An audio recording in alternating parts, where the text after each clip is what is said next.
Okay, a very good morning, everyone, from the flight deck. Once again, Captain Nabs is here with you for another live stream. And welcome back, everyone. First of all, I know it's been a long time. I've had even a couple people even reach out to me and ask, like, hey, are you still alive out there? And yes, I'm still alive out here, especially, I don't know what it is about this year. I think this year my work schedule got thrown off and it really kind of threw my streaming routine off for the whole kind of year, and then September was just September into October was just crazy, and we're going to talk about that. But yeah, I am still here. I am still interested in streaming. I do want to stream on a regular basis. It's just been a question of just finding that time, and I'm hoping that this weekend, next week, I'll get 2 streams in. One this week, one next week, and maybe even the week after. We'll see. But I am on vacation next week, so I am free all week. I have no work obligations. I will definitely be able to find a day where we can, a morning where we can all get together and stream a flight. But yeah. I know I have not been putting as much content out there as I want to lately, and it's just the way life is. Life gets in the way sometimes. So I'm gonna try and find the time, try and definitely get these streams kind of going on a more regular basis again. I just I still enjoy this hobby, but just a question of time. One of the big things that was the time suck and the time killer last week, and I alluded to this in a stream I did last weekend, actually, a VATSIM live stream, was the fact that you are now watching a new build. I don't know how well you can see that in the background underneath the tail there, the little BA airplane going by there, but yes, because of Windows, Microsoft, thank you, we all hate you, and with good justification, because you make a terrible operating system that you've somehow has become the world standard, even though it seems to get worse with every iteration. It's just inertia, I think, more than anything that holds us there. Inertia and the fact that a lot of software is designed to run on Microsoft Windows. Anyways, long story short, because I could turn this into a very long story, I did have to upgrade my PC for Windows 11 because it was not TPM compliant. So I did pull the trigger on a fairly significant upgrade. I kept the same graphics card because that graphics card was pretty new. For those of you that remember, the the RTX 4070 Super from I think from the beginning of this year. So it's a little less than a year it's been in my computer. But the what am I looking for here? The CPU and the motherboard had to be upgraded, and I also upgraded the memory at the same time and put it all in a nice new case. And so now we are rocking now an i9 14900, basically the best processor that Intel has got out there right now for the retail consumer market. Is what's been slipped in there, along with a fairly good high-end, and not like an ultra motherboard, but a pretty good high-end motherboard. And between those and the GPU, all of a sudden, it's funny because like the CPU was the bottleneck, and I wasn't doing too badly. It was an i7 in there before, but the CPU is no longer the bottleneck. That's now switched to now the GPU is the bottleneck because the CPU has just gone leaping past it. So I'm interested to see how this works on stream today. I've been toying with it. It was a huge ordeal to get it up and running last week. I've been toying with it for a little while now. I think I found the settings, but I'll caveat this with this could fail. This stream could fail because I've only run the sim 3, 4, 5 times, something like that, since the upgrade, and I think I've tweaked the settings now where it's not so bad. I was having problems with the chip running full hot and getting throttled. I've tweaked the motherboard settings now. It doesn't run as hot. I've got a pretty massive cooler on there, and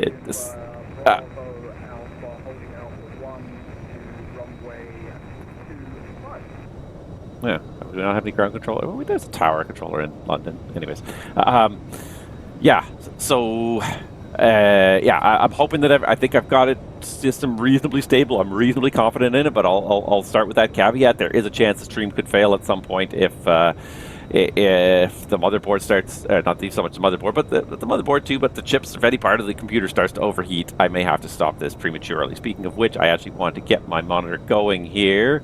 Give me 1 second because I realized I didn't actually fire up my monitor here. All right, I just want to have my hardware monitor going on the second screen just to keep an eye on things because I'm not 100% confident in the tweaking of this build yet. the last few days it's been pretty good. I haven't had any stability issues, but just the chip runs super hot. So I've kind of notched back some of the BIOS settings to make sure it's not running at an overload type level. And I think we've reached that point. So yeah, I'm still going to have my hardware monitor running for several more days and weeks as I use the computer and get used to it and become satisfied that it has reached a nice compromise where I'm still trying to make the most of the processor without allowing it to melt while it's mounted to the board. Anyways, that's what I've been doing for the last week or so, trying to get this computer back up and running in a way that it makes me happy. Speaking of which, there I am. Sorry, I forgot to put myself up there. Good morning, everybody, and welcome back to the stream. Yeah, so what are we actually going to do today? So today we're going to continue with our pilot's life career, assuming that everything works for us, and I'm hoping that it will. We're going to continue with our pilot's life career. So we are here in London Heathrow. You can hear lots of airplanes moving around. It's hopefully the background noise is not too loud, but there's lots of airplanes moving around out there. Just going to turn my volume down a little bit on my headset here, because I feel like it's louder than the balance you guys are hearing. Yeah, so we are in London Heathrow, the center of the aviation world, pretty much the busiest international airport on the planet. And we are going to take off in our Scandinavian A320, still flying for Scandinavian, enjoying this so far, even though it's been pretty sporadic. And we are going to head to, I guess I got to pull this up on that view. There we go. We are going to head from London back to Copenhagen. So the reverse of the flight we did last time. We're just taking off for London Heathrow, where we do have ATC right now, so I got to try and get going before the ATC vanishes. And my voice is already dying somehow. I'm only 8 minutes into the stream and my voice is dying. That's not a good sign. Yeah, and back to Copenhagen, where hopefully we'll have ATC for that as well. So, yeah, stick with me. I'm hoping this is going to work. I definitely want to see this. The computer's definitely, the sim runs a lot smoother than it ever did before. I've tweaked a few more settings, and I haven't actually tested them. I tweaked them last night after I shut down the sim, and hopefully they still, hopefully it's still okay. Hopefully I didn't mess it up too much, but I find myself just constantly tweaking things just a little bit, just trying to get that system up to where I'm happy with it. Anyways, yeah, so why don't we just hop in that flight deck? There we go. The sounds of silence. Sounds of fans running in an A320 anyways, but let's hop in this flight deck and let's see if we can get ourselves started here. So first things first, we got to... oh, you got to be kidding me. Why am I... Why are my chase plane buttons not working? They were working yesterday. Oh my god. I literally flew the sim yesterday and they all worked. Oh my god. Some days. Some days.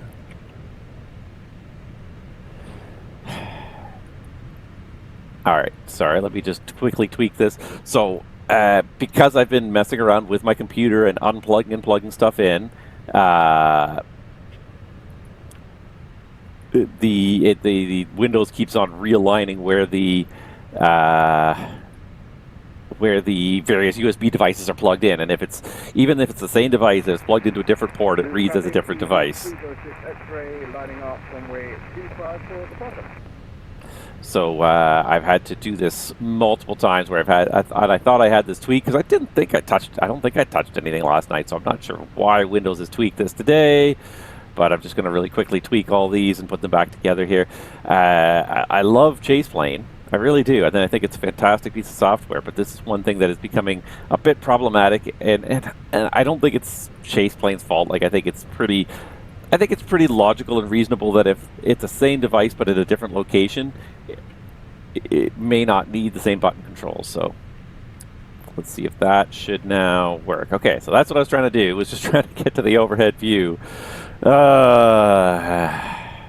Just when you think you got everything all nicely squared away.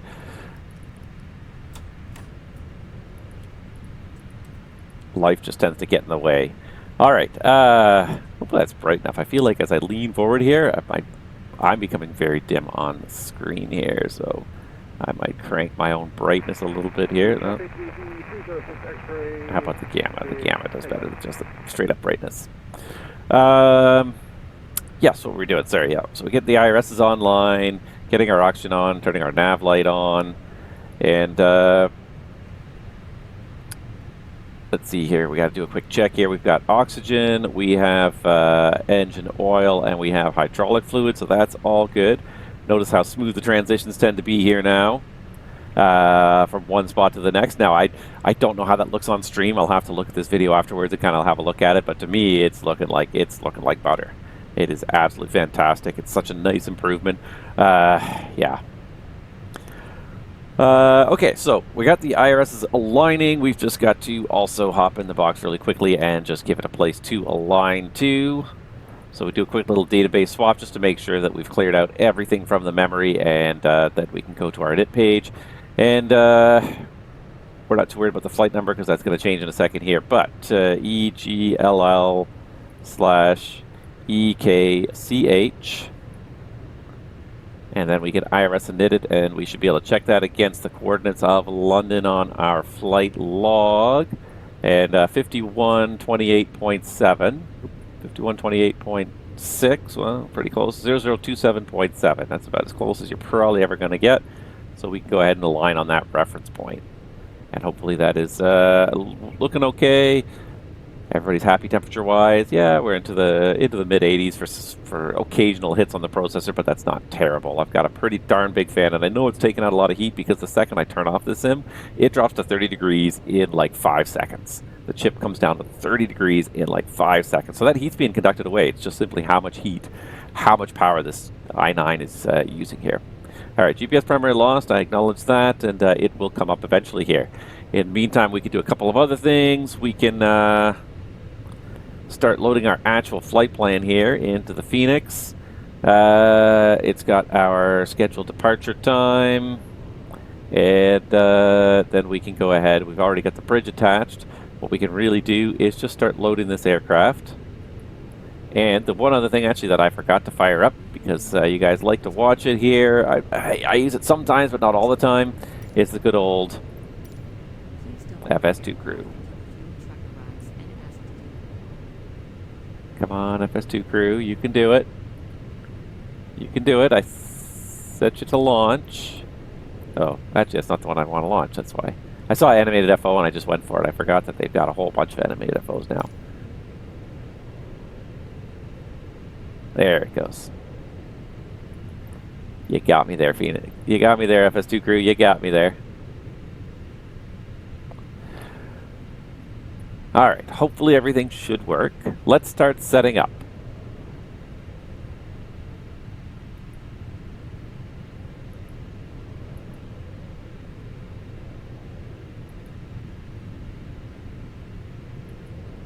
Let's start setting up. Let's start setting up. Roger. Okay. She's going to start setting up everything here. The one thing she shouldn't do is start the APU now, and actually there is a setting for it, so I think I've tweaked that now. But we got the good old FS2 crew running again. Alicia is here. She's going to accompany us today on the trip. Hopefully it works. I tried it the other day. It worked for half the trip, then it sort of froze out, and then it worked at the end, so I never know when it's going to work, when it's not going to work. We're going to do our best to kind of try and use it. All right, so they're going to start everything. The other thing we can do back here is just start loading this airplane. All right, GSX is going to start loading it here shortly. Just running the APU test. I swear I told her not to turn on the APU. I'm out for the walk around. Okay, perfect. So she did listen. She runs the test, but doesn't actually start the APU, which is good because in Europe they do not want you to start that APU until like 5 minutes, maybe 10 minutes before departure. So we're going to leave the APU off for now. All right. What can we do here while we're waiting? One thing we can do is we can get some ATIS from London Heathrow. This should hopefully work. I do love this system when it works. Let's see here. ATIS request. Oops. ATIS request, not ATC request. All right, EGLL departure, VATSIM network. Here's the initial load sheet coming in at 55.4. And there is the ATIS. This is Heathrow Information Delta 1320. Departure 27 left. Transition level is 75. Data link clearances are available. Surface winds 240-16. All right, we'll try the data link clearance here.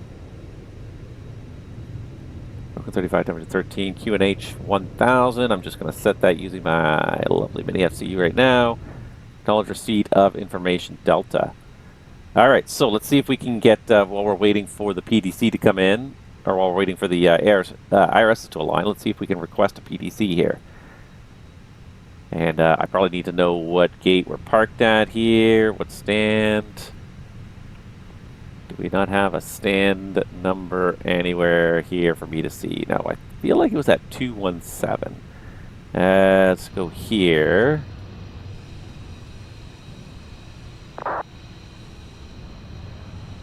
Wow.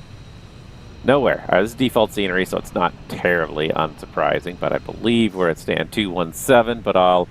before I get too far into this, let's just verify it with the charts page. Open up my charts page. All right, let's just let's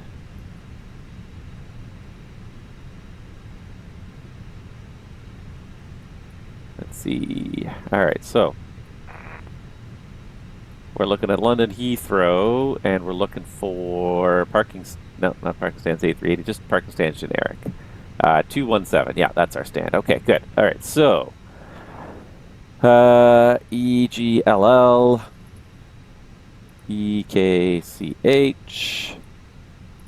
parked at stand 217.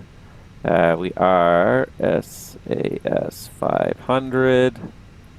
We have information Delta A320, and the stand should be EGLL. The station should be EGLL. And I'm just going to really quickly check, because sometimes it's in the controller remarks here, if they are supporting PDC. So request controller info. Nope, but that's okay. All right, so we'll send that. We'll see if anything comes back.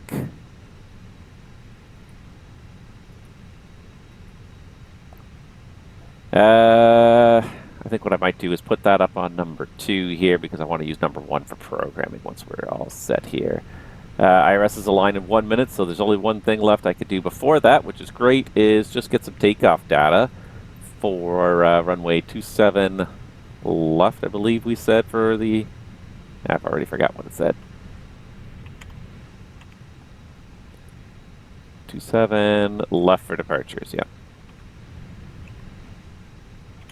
Alright, 27 left for departures. Looks like a dry runway out there. Optimal flaps. Force token, no. Anti-ice, no. We'll use the packs, yes. Takeoff weight. We'll sync with the preliminary load sheet, but then I'm going to adjust this up. So 62.6, let's call it 63.1.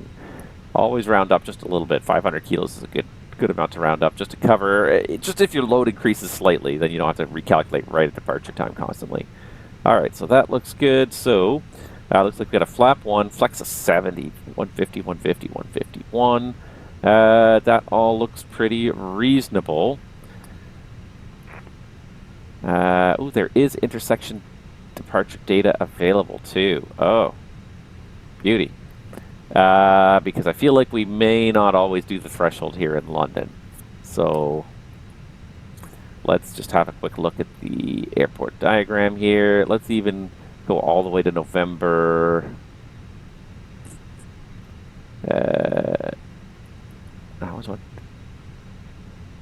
November 2 November Bravo 2 Echo.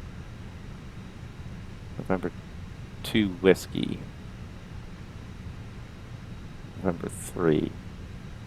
I'll even go from November 3. Select that one. It's gonna reduce our takeoff roll quite substantially, 400-foot takeoff shift, but still flexing 70. It really didn't make a difference. It's a long runway in Heathrow for a 320. Anyways, it's not a problem for 320, so not a problem at all. Okay, so that's good.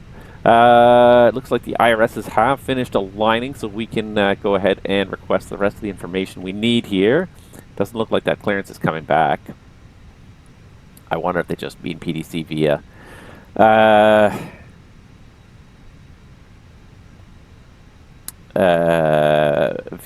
via text. Anyways, let's do this. Let's flight init here.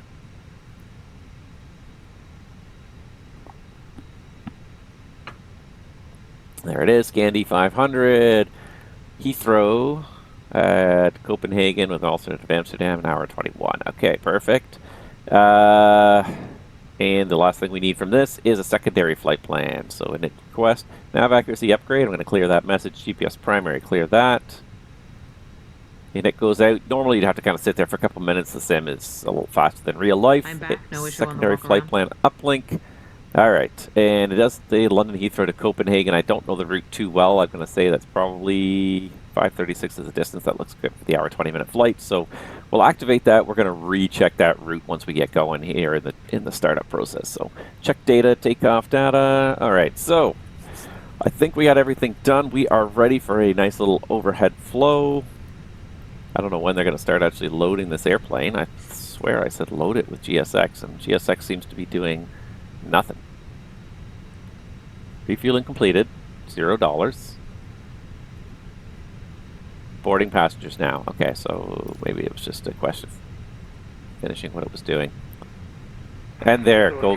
I literally just asked about it, and there go the flight attendants. So they are going to start boarding in a second now. All right, perfect. So overhead flow. Let's just start. Just gonna kill that right there. All right, so let's make sure this is all good. For some reason, that does not stop. It should stop after. There's either a short or a long beep, but it should stop on its own while you're still holding the button, but it doesn't anymore. If it's the first flight of the day, we should be checking all the rest of the things here. So, should one fire, check that that's on, and those lights should illuminate as well. She checked the APU already, so we can just check engine 2 fire, so we do get the fire lights, the discharge, the squib. We get the message. We get the light back here on the throttle quadrant, and we get the master warnings. Fuel, it looks like it's done. Refueling flag is gone. Refueling message is gone. And let me just check our flight plan here. Fuel load in the flight plan was calling for 7.4. We got 7.36, so it looks like it's done. Nothing's in the center tank, I note that. So we will turn on wing tank pumps because we have center tank pumps with nothing in the center tank staying off. Battery check real quick here. Oops, not engine electric. Those are off. Get back on now.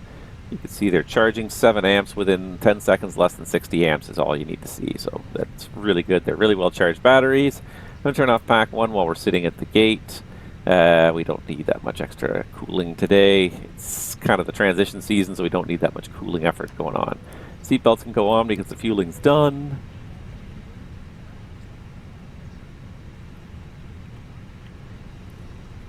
Alright, we will need to do a compass check here. Alright, so we got 1,000 on the QNH. I'm going to readjust that to where it should be. Everything else.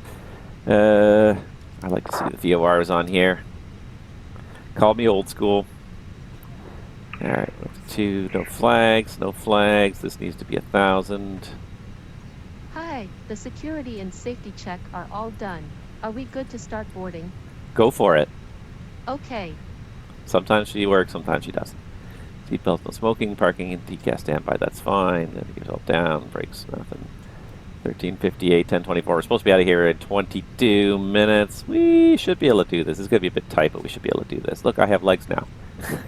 They added that. They added that you can the captain can have legs and a torso now. So it feels like you're not. It's weird when you do look down and you see the empty seat. This looks a little bit more. I have to say it's a little gimmicky, but I like it. Heathrow traffic, hearing 60 Victor is about to intercept the localizer 27 right, accelerating 220 knots. 21,705 for ground.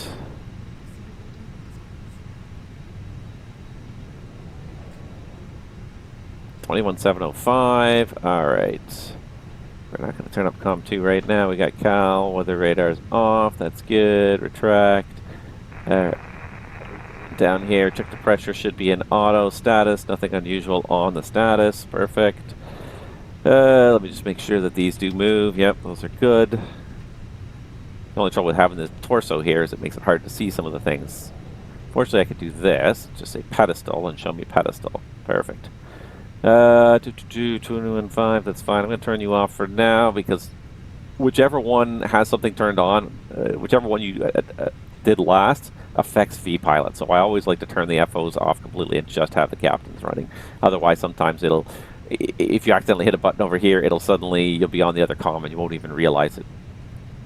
All right, that should be in TARA. Flaps are at 0. That's all good. All right, just a quick flight spin cross check. 1 FD2, 1 FD2. Altimeters QNH 1000, QNH 1000, showing a field elevation of 80 feet. QNH 1000, 80 feet. QNH 1000, 80 feet. Sorry, I'm doing this wrong. And a heading of 268, 268. I have to go to pedestal to see the other side here. I'll just do this. 268. 268. Come on, don't overdo it. Pedestal, and that's about 268. That looks good. All right, into the box. All right, the A320-200 with the V25-27 engines. Database occurred to the 29th of October. Performance factor of +0 is what I've got on the flight plan, I believe. Let's see here. Performance factor +0. And nothing to detune that I saw in the NOTAM, so nothing is deselected. Initialization 4. Now that we got the flight plan in here, we can put in our call sign. Scandinavian 500. London Heathrow to Copenhagen with an alternative Amsterdam. Again, the flight plan here, cost index 25 at flight level 370. Cost index 25 at flight level 370. That should put us at about -55. So that's -51 would be a couple degrees above standard. 5 degrees above standard, that's actually pretty good. And a trope pause, 29,200, very reasonable. All right, so departing London Heathrow. We're expecting 27 left for departure. And per our flight plan, let's see here. Flight plan has us going BPK 7 Golf. We'll adjust that if we need to, but we'll put it in there for now. BPK 7 Golf. And that should take us to BPK where our route starts. Perfect. And then the arrival in Copenhagen today, it's estimated as being 22 left. The Tudlow 3 Charlie. So we'll put in an ILS 22 left here. Tudlow 3 Charlie. Tudlow transition. Let's go to the airport end and go backwards a bit here. And hopefully that should be Tudlow is where Tudlow 3 Charlie seems to start. There's no discontinuity, so that seems to work for me. 581 miles the total distance. Flight plan says 578. That's very reasonable. And yeah, no step climbs, no user-defined waypoints on the whole thing. So I'm just going to slide this over on the other screen here and go through it just to make sure that everything is in here that should be. So on my flight plan, I have Bravo Papa Kilo 7 Golf all the way to Bravo Papa Kilo. So that's what I've got here. After that, it's Quebec 295 to Match, then direct to Samva, direct to Mavas, direct to Agasu, direct Talsa. Then at Tulsa, we join P729 to Tudlow, so that looks like a direct route. And then at the Tudlow 3 Charlie all the way around to the ILS 2 left. Perfect. So that's all in there as planned. RadNav, we're going to leave it on auto-tune. Secondary, we're going to recopy it, and then after the BPK waypoint, we're going to do an immediate return to London. So if anything happens, we can activate this really quickly and come back and land. Arrival... because they're arriving 27 right, they're both pretty long runways. I don't care too much which one we use. Whatever flows with the traffic's fine by me. So ILS 27 right, no start required. Just want to have the approach in here because what that'll also do is it'll automatically tune the ILS. If you activate this approach, it'll automatically tune the ILS, and boom, you're ready to do the approach off vectors.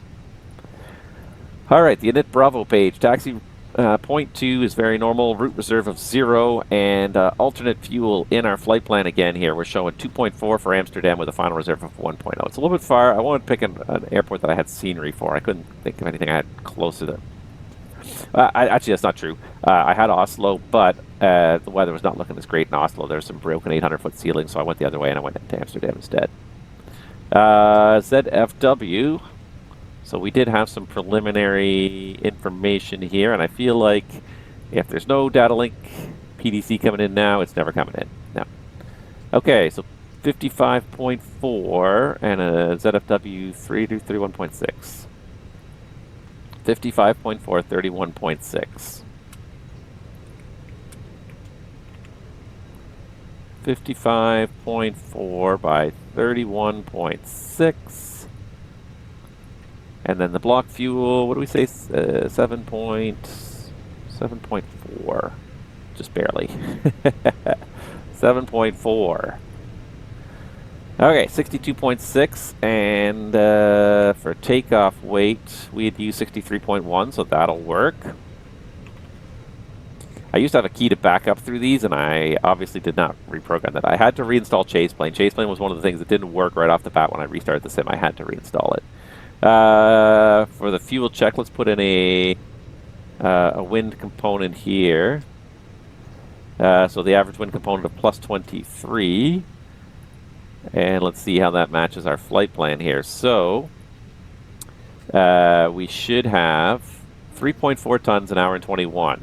So I got an hour 27, 3.3. That's pretty close on the burn. The extra fuel, I've got 0.2 for ATC, 0.2 for contingency, but I've got a very long alternate. It's really not much fuel. I thought I put weather fuel on there too. I swear I put weather fuel on there. It must have defaulted back to kilograms. Okay, so very not much extra fuel. Very skinny airline. 400 kilos extra, 700 kilos extra. Yeah, that's about right. That's about all we loaded. Amsterdam's a long alternate. There's a lot of fuel. If we could change the alternate down to even Oslo, we probably could get another extra 500, if not 1,000 kilos out of it. So we'll zero out that calculation and get the actual winds on request here. Normally you'd continue, but this just takes 5 seconds in the sim. And you want to make sure they're all blue. Climb blue, cruise blue, and descent blue. That means they're inserted. If they're green, they're not inserted. They're hovering in memory waiting to be inserted, which means A, they're not entering the calculations, but B, they're also blocking up the memory, and you may not be able to complete any other requests through the ACARs if this is sitting in the memory buffer still. So that's all inserted. Perfect. So performance, and we'll go over here. Aircraft loaded. Thank you. I'm going to send to MCDU. So we should get 400 foot shift flaps 1 flex 70 46 46 47 and 10 80 10 80 15 80. All right, so 400 meter takeoff shift flaps 1 flex 70 146 146 170 147 10 80 10 80 15 80 across the bottom. That's good. 6,000. The transition they said 7,500, so we're going to go ahead and bomb that in there manually. 206 the green dot speed pre-selected to the climb. Sure we fly the proper noise to departure, and at cruise we're going to be doing Mach 0.78. The prog page says we are cruising at 37. The optimal will be at 36. That's kind of reasonable. Max at 39. We should have no problem with that. EKCH just for a distance check. 528 miles to go. GPS primary nav accuracy is high. The RNP is auto, and the IRSs are all navving at a 0.7 bias. Whew. All right, FMS setup is good to go. 21705. So let's go ahead and bomb that in there. Why am I not hearing anything? Hi guys, here is the load sheet for you. Thank you.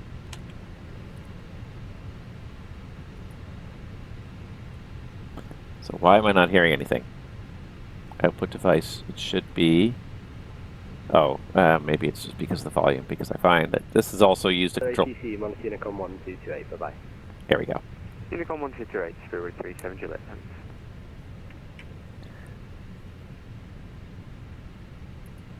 Heathrow ground, good morning, or good afternoon, Scandinavian 500.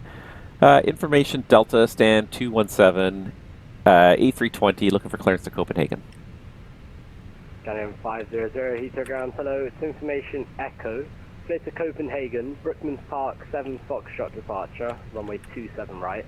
Squawk 2712, the QNH 90909, a hectopascal. All right, we will grab information Echo, Scandinavian 500s cleared to Copenhagen via the Brookman Park 7 Foxtrot departure off 27 right, squawk 2712 and the QNH triple diner. Scanning 500, correct. All right. I'm just going to go back to Unicom because it's just, otherwise it's entirely too distracting. Okay, so he gave us a squawk code of 2712. So 2712, and we got to change it up because they changed runways here. Uber 37 Juliet taking off runway 27 left, constant 3 Golf departure, Heathrow traffic. So departure's now 27 right, the Brookman Park 7 Foxtrot. And we're going to check the takeoff data. We're going to recalculate the takeoff data. Okay, so there's the Brookman Park 7 Foxtrot all the way to Brookman Park. Because we changed it, it introduced a little discon there. We're going to remove the discon because it is still Q95 to Tawtry, so that should still be in there. And we're going to need new takeoff numbers.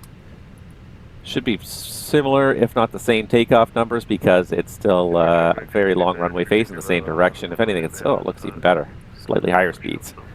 And actually what we're going to do is we're going to find an intersection here. I would say Alpha 5 even. Alpha 5, if we've got the intersection departure Alpha 5. Just covering our bases so we don't have to do a recalculation. You know, we could take a longer runway, but 777, top margin 700, flaps 1.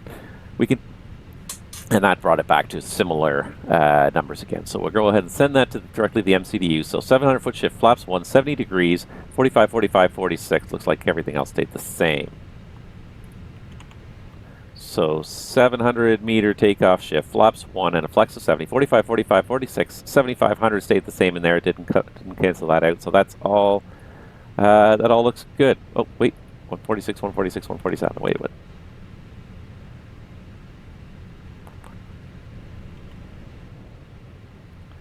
$145, 145, oops, 45, 146. There we go. 700 flaps, 1 and 70 degrees. That's all good. 206 still the green dot speed. Yeah, that's still good. Okay. So we've got that slight change in there. Fuel is boarded. It's balanced. It's recorded. And pumps are on. Belts are on.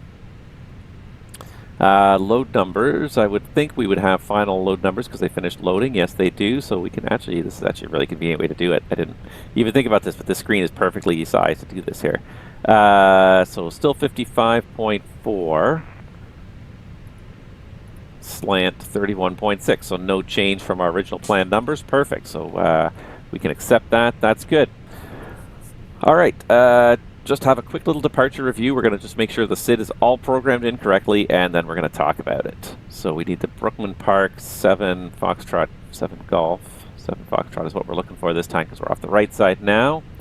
And let's see if I can find a way to make this like really kind of... All right, so there we go. So that's...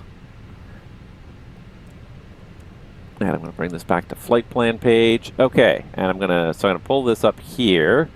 You can watch, and I'm going to step through it using my MCDU here. So 7 Foxtrot, it's climb straight ahead, 297, intercept bearing, sorry, climb straight ahead, intercept 297 bearing towards BUR. Heathrow traffic, shuttle 14, go fully established on your last runway 27 left. By, towards BUR DNDB by 4 London, at 6 London. Turn right, intercept 053 bearing towards CHT NDB. So that is DH304 Hotel. At or above 4,000 with a max of 6,000. I keep forgetting that I'm going to do that on my London Radius 25 at or above 5,000, max 6,000. So initially we're going to put 6,000 I think on there as the top, and then until we're cleared higher to the CHT NDB. So if we're looking at the screen there, it does go DA 325/8 and CHT at 6,000. Turn right, intercept BPK 243 inbound to BPK. BPK also at 6,000 on there. And then that's it. Due to interaction with other routes, do not climb above 6,000 until cleared by ATC. Warning, no turns below 590 feet. And max 250 knots below flight level 100 unless otherwise authorized.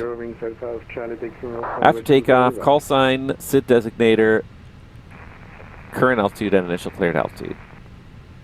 And SIDs include preferential noise routes. So there we go. So I'm going to go ahead and set 6,000 on my FCU, and I think we are ready for a briefing.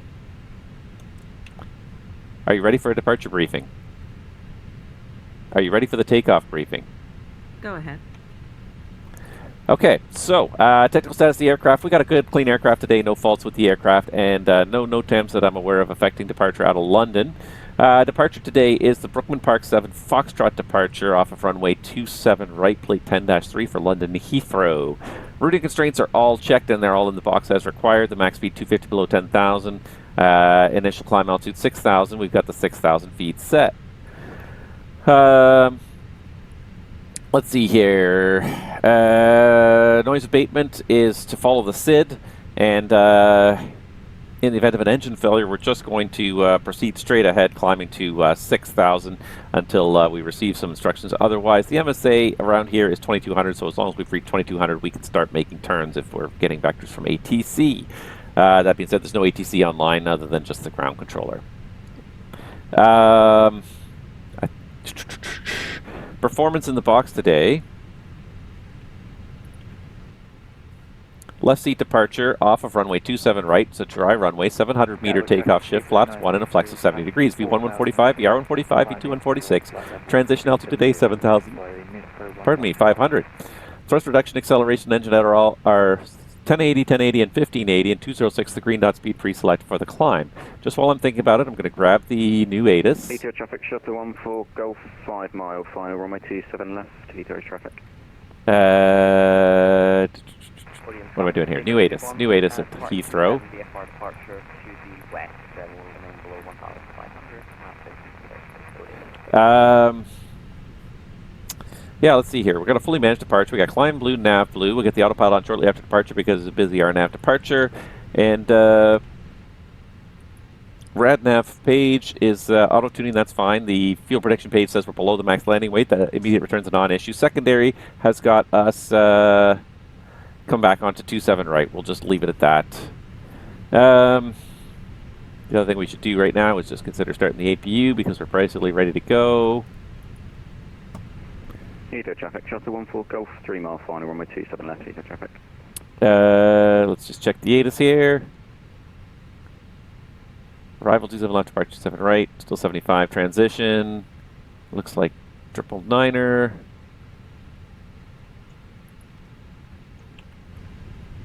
All right. I think we got everything. Any questions? No questions.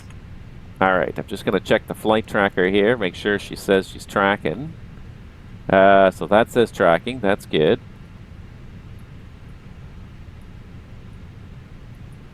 Make sure my other flight tracker is also tracking, because, you know, what's a flight tracker without a flight tracker?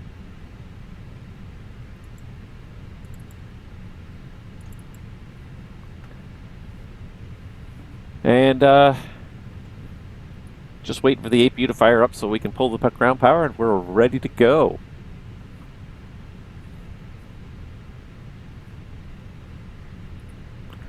Pre-flight checklist. Cockpit preparation checklist. Gear pins and covers. Removed. Fuel quantity. 7,300 kilograms. Seatbelts. On. ADIRS. Nav. Barrow rep. 999 set. 999 set. Cockpit preparation checklist completed. Okay, so she's ready to go. I thought I had set this up, but apparently I did not. I swear I did. I swear it must have crashed while I was not looking at it. Anywho.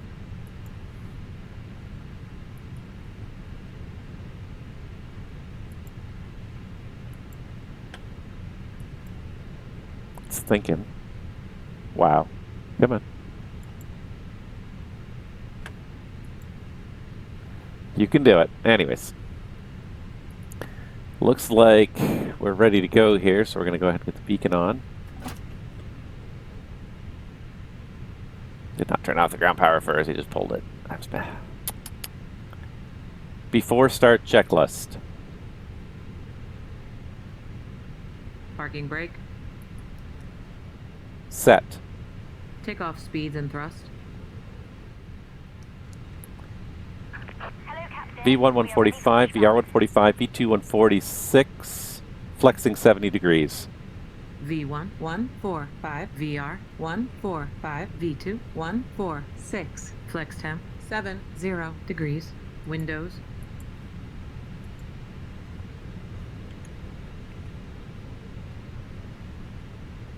Closed. Departure checks completed. Bypass pin inserted. Closed. Beacon. On. Before start checklist completed.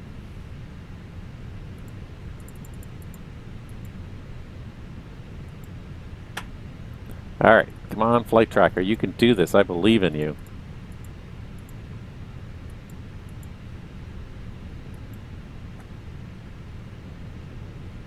All right. Locking gear. There you go. Okay, we'll check and make sure it's all working, but I think we're just about good to go here.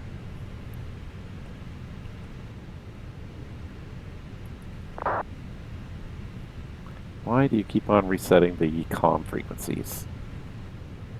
This is another thing that I don't know who does it. I don't know if it's Fenix or GSX or what it is, but every once in a while this will reset to a weird frequency. I had the frequency already set. Miami, Compton 3 Foxtrot departure, Squawk. Parking brakes, please. Sorry, Squawk is 7274. Hello, clear to Miami, OBB Compton 3 Fox departure, Squawk 7274, Lima 3 Golf. The 3 Golf, correct. Heathrow ground, Scandinavian 500, stand 217 with information echo now, ready for push and start.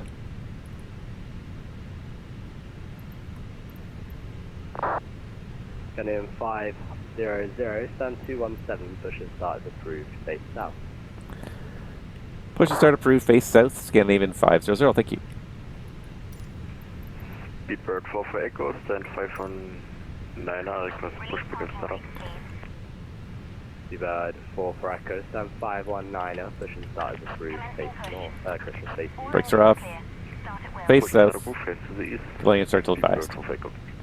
I didn't even look to see if anybody's behind me because I assume they're not going to clear me from push if there's anybody behind me. So. Speedbird 293, stand 591. All right, here we go. We're underway for another session of a pilot's life, and yeah, so far so good. Air Canada 865, taxi right Alpha holds Pluto. So far so good. Taxi right Alpha holds Pluto.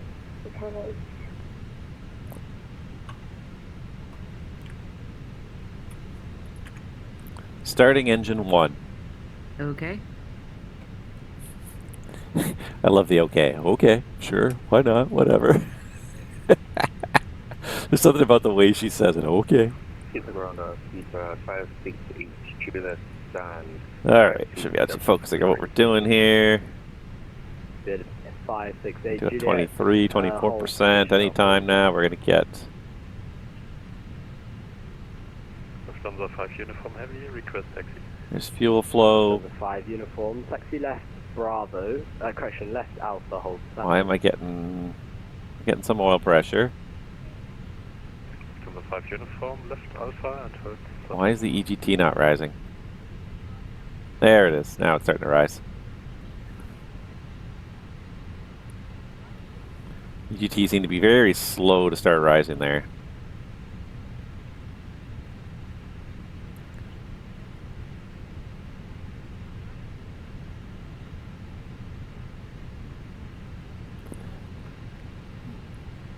Because I don't like the fade in, fade out on the screens. The screens should have like nearly instantaneous reactions. They should just be like clink. Alright, brakes are set, confirm the pins are moved.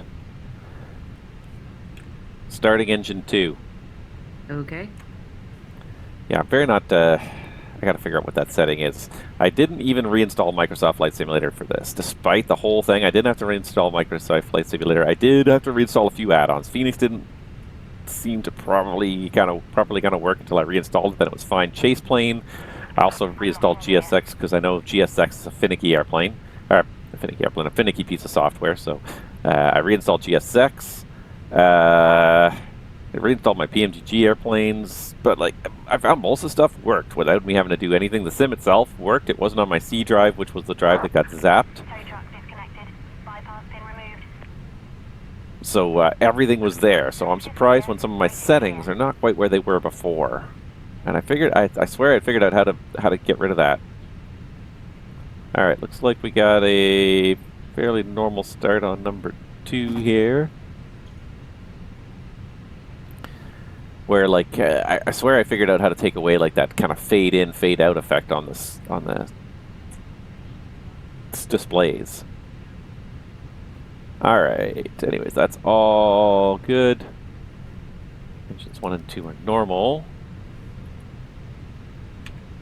After start checklist.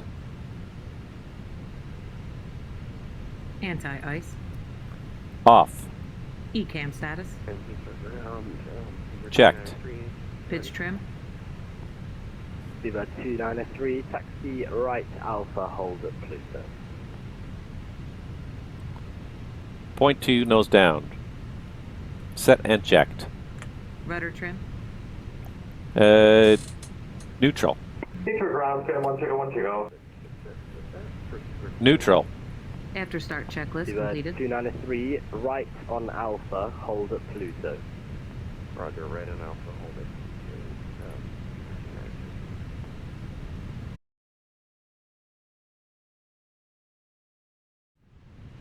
Okay, so I think I'm back online here. We had, I didn't even notice that the streaming software had crashed, and this happened once before. So I'm gonna run with this. I'm gonna go ahead and continue. Oh, I should have closed this door before departure.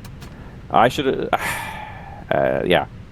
This happened, I was doing the bandwidth test yesterday, and I thought it was just a timeout on the bandwidth test, but I guess there's an issue with the streaming software, something not quite happy.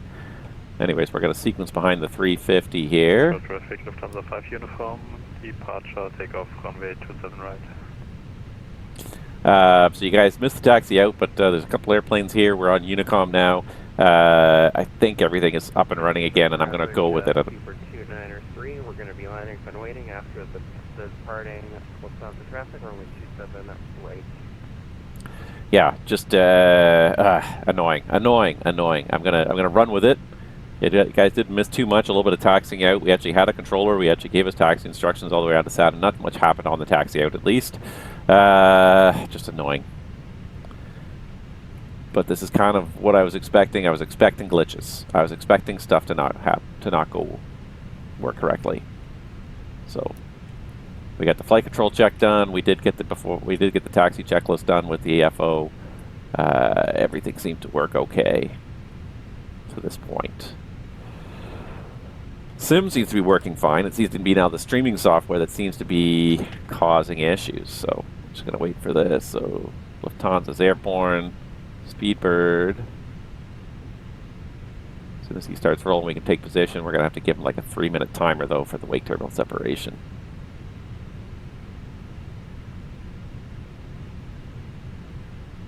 At least a 2-minute timer anyways.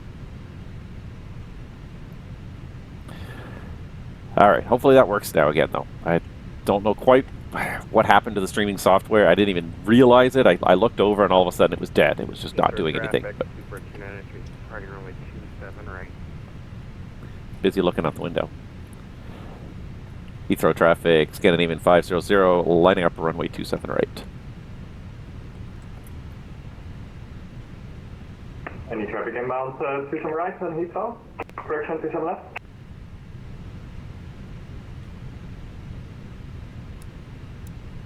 And Heathrow traffic, KLM 1010, we are crossing runway 27 left. On check about for 3 will report ticket.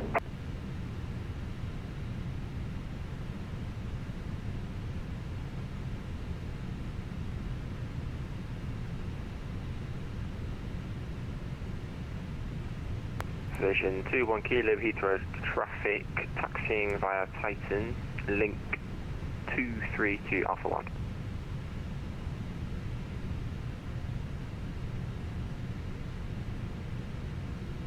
Alright, he's already airborne and gone, but I just need 2 minutes, so I need about 60 more seconds.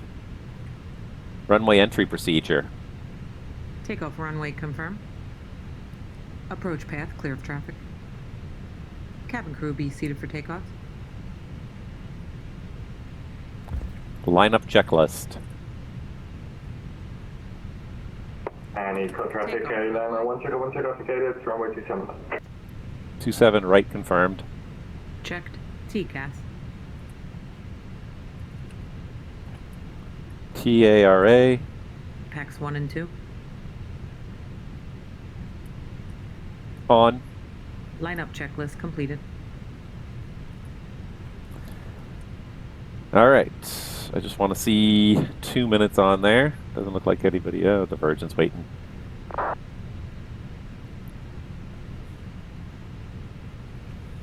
need to be just a little bit lower. Haha.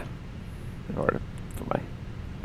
To be at the right height because he started rolling 2 minutes ago.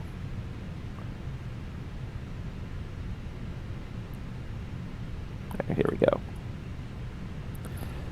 Heathrow traffic, Scandinavian 500, rolling runway 27 right, Brookman Park 7 Fox. Takeoff. Check. Man flex 70, SRS runway, auto thrust blue. Checked. Thrust set. Roger.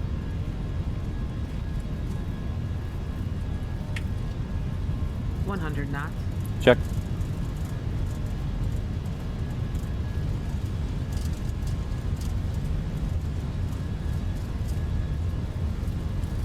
V1. Rotate.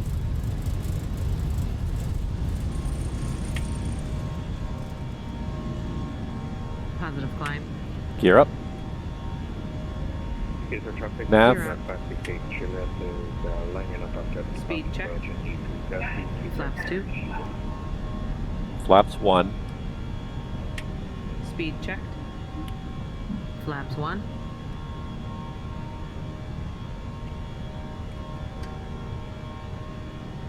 Climb, alt blue.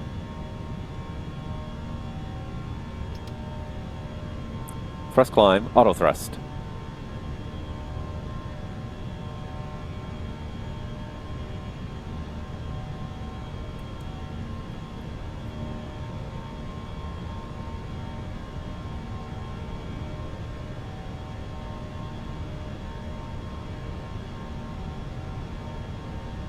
Flap 0. Speed checked. Flap 0.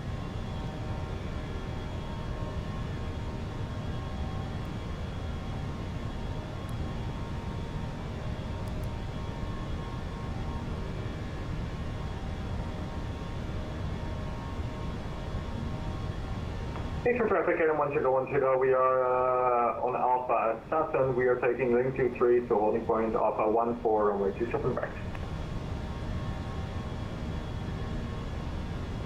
Speed is managed. Version 21 Kilo, I'm just going to hold 27 right until tower takes up channel.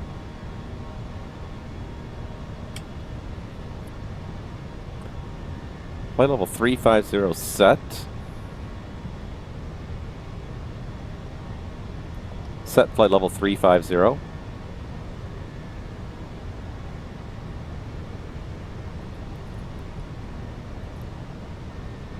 After takeoff checklist. Cancel checklist. Now I'm getting pinged. I assume there's actually a London. Virgin 21 Kilo, just checking in. Did you say tower's coming back online? Yeah, tower's just come online. Just ask them if they want me to hold here or if they want me to contact them first.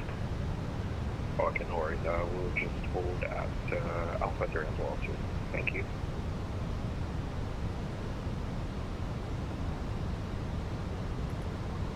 Sierra Lady, Logan 965. Canada 325, contact Gatwick Director 126.825, bye bye.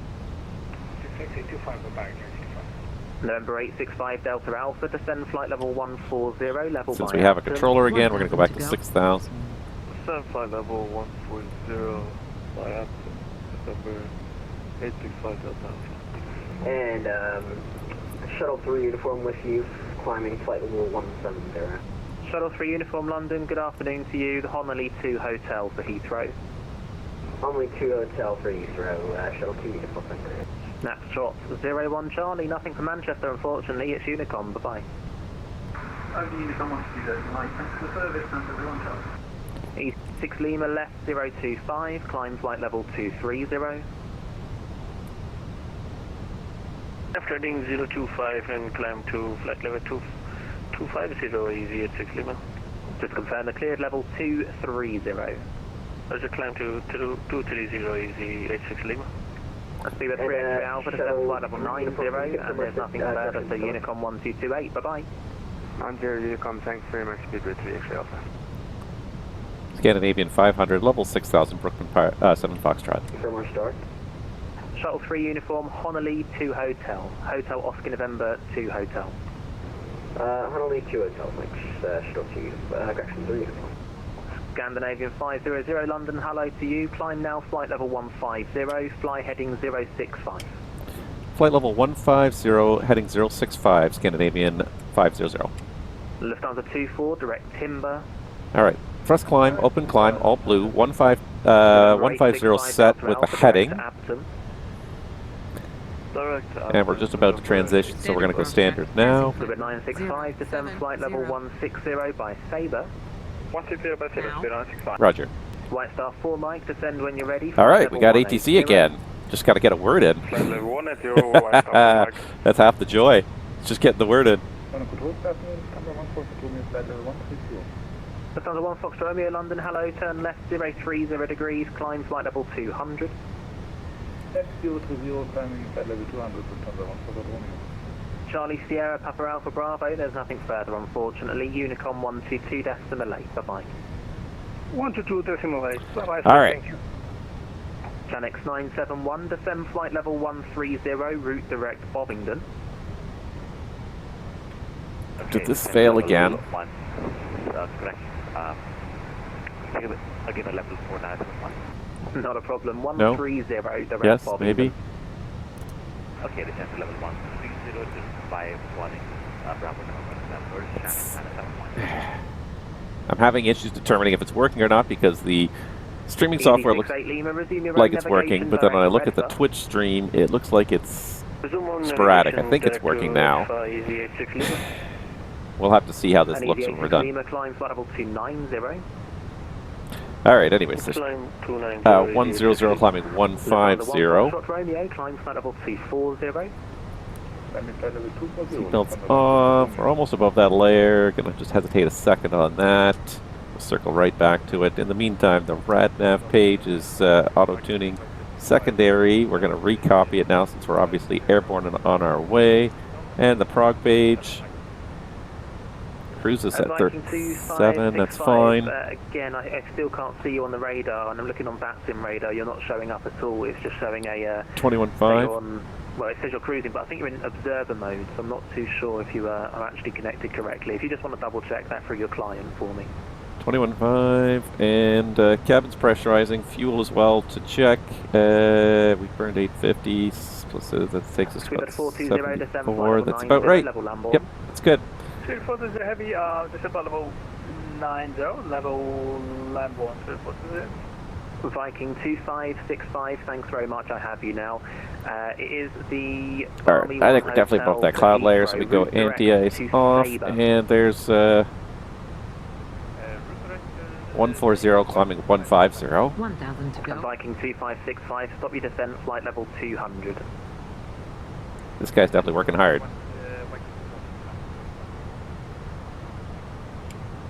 Janex 971. Speed, Alt Star. Just confirm route direct Bravo November, and you can descend flight level 90. Okay, descend level 90 now and direct Bravo November. She must have turned the ignition on because I... Lufthansa 24, descend flight level 100. My hardware switch was off, so she must have turned it on at some point. And Lufthansa 24 Heavy, contact Gatwick 126.825. Good afternoon. 126.825, good afternoon, bye-bye. Lufthansa 1 Foxtrot Romeo, resume your own navigation direct Parvo. Scandinavian 500, climb flight level 240, own navigation Somber. All right, climb flight level 240, own navigation Somber, Scandinavian 500. White Star 4 Mike, route direct. All right, so 240 set, flight level 140, level 240, and then we've got to find Samva, that's what it is. So we'll go direct Samva. Is there a wild Lufthansa 6 uniform on frequency? Direct to Samva. Insert. We're now nav all the way to Shuttle 3 uniform, Samva. Stop it, and when you're ready, descend flight level 150 to all right, we can now manage that climb as well, and we're on our way. It's a pretty intense task when you're doing this with ATC online, and you really have to focus on what you're doing. It's a good thing. It's fun and it's great. It's just it changes the nature of the streaming from what I was doing before, where I was very dynamic and able to uniform, route direct, stop it, descend basically once we were airborne, talk about whatever I want to talk about, because I didn't have to pay attention to what the controllers were telling me. But not the case anymore. Also, my head is starting to become transparent on this side. No worries. Lufthansa 1 Foxtrot Romeo, climb flight level 370. Too much light over there. Speedbird 420, I've got nothing to affect if you want to give yourself a left-hand turn towards the localizer, but continue there with we go. now. Trying to find that nice balance where I sort of I'm visible but not totally crazy. November 865 Delta Alpha, descend. All right. Well, we're on our way with the second stream because the first one kind of died after. That was a good 45 minutes in, so I'm curious to see what happens to this one. Contact Gatwick direct to now 126.8. I also was trying to use software encoding with the streaming software instead of hardware encoding, just because the GPU seems to be more. The GPU seems to be more constrained at this point than the CPU, so I was kind of trying to take advantage of the CPU. Flight level 160, level by Sabre. But yeah, I wonder if that was the root source of the issue, because it's crashed twice since I've tried that setting. So I'm going to switch it back to hardware encoding. Let's see if this lasts. Again, this is the first stream on a not a completely new rig, but a mostly new rig, so I'm really learning stuff. So it annoys me that the stream died for that period of time. It was probably about 10 minutes that I didn't notice it during the taxi out. Now it seems to be consistent. I'm trying to keep the screen up here. I had another screen up here because I was doing something else. It's hard to monitor everything. It's hard enough to monitor an airplane. Nothing to affect. Unicom 122.8. Bye-bye. That was nice. Shuttle 3 uniform, route direct. There's so much just going on sometimes, especially now with the controller in my ear as well as what's going on the airplane, that watching streaming as well, trying to monitor that as well can be difficult. And my second screen, it's not a big screen. It's an old screen. I've had this screen for probably like 15 years. I think my dad gave it. I think my dad gave it to me when it was surplus to him. It's great as a second screen. It's not big, but like as a second screen, it's fine. It's exactly kind of what I need, but I'm almost thinking maybe I do need a second bigger screen where I can have like multiple screens. Because the trouble is, it's a small. Scandinavian 500 London. Sorry, go ahead, Scandinavian 500. Scandinavian 500, no problem. Climb flight level 370. Climb flight level 370, Scandinavian 500. Thank you. Shuttle 3 uniform. 370 set. Bovingdon, Bravo, November. Trying to listen for that call sign. Try my best to listen for it. Lufthansa 6 uniform, London.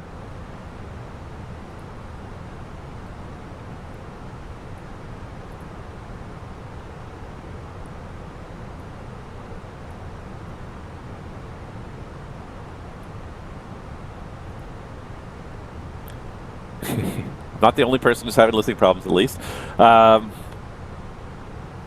What was I saying?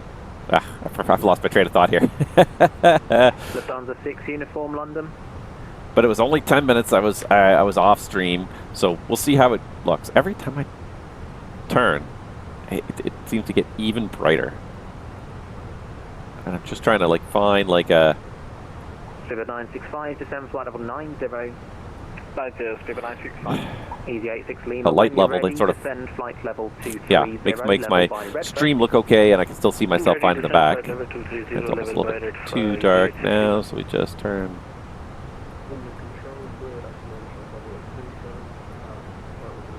something like that. Anyways, yeah, that's a lot of work to focus on this and also focus on streaming. And yeah, such a small screen. That's what it is. Generally, I have only one thing kind of up on the screen at a time, and it's usually the streaming software. But it covers up some of the other stuff I need to see. Like I want to see the hardware,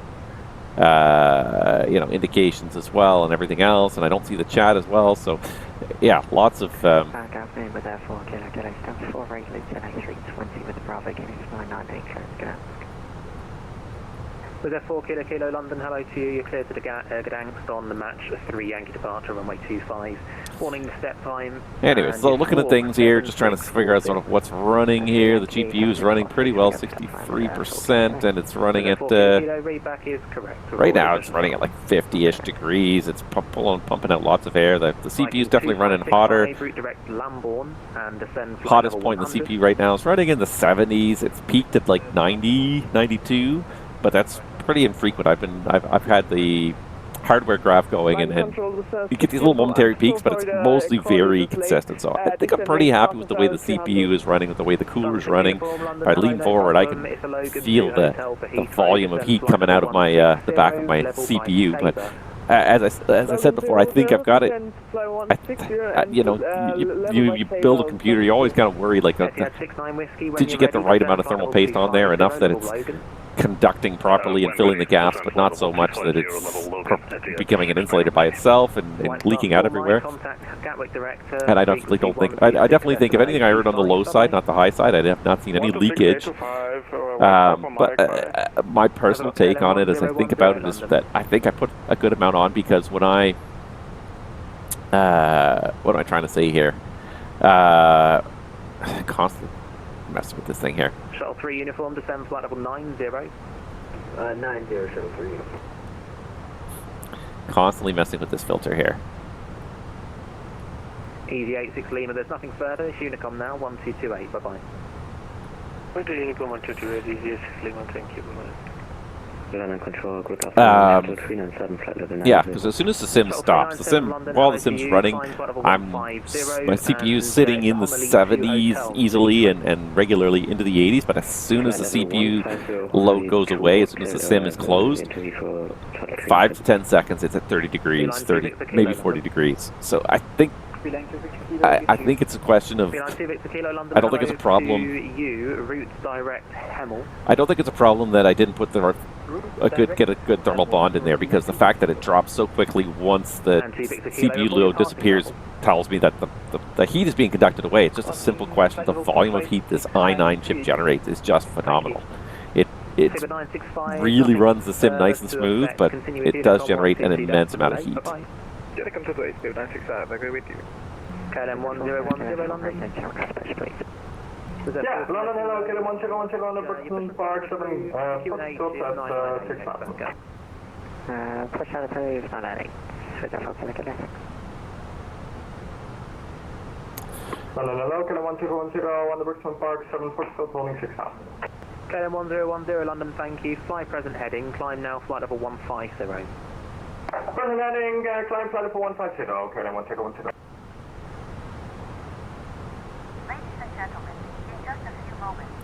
I did enjoy the fact that, like, I got to build a nice new 37, turn right, heading 06. Nice new computer. I do take some pride in putting together a nice thing, and I got myself a very nice case, and I like it. It's one of these, like, very clean cases.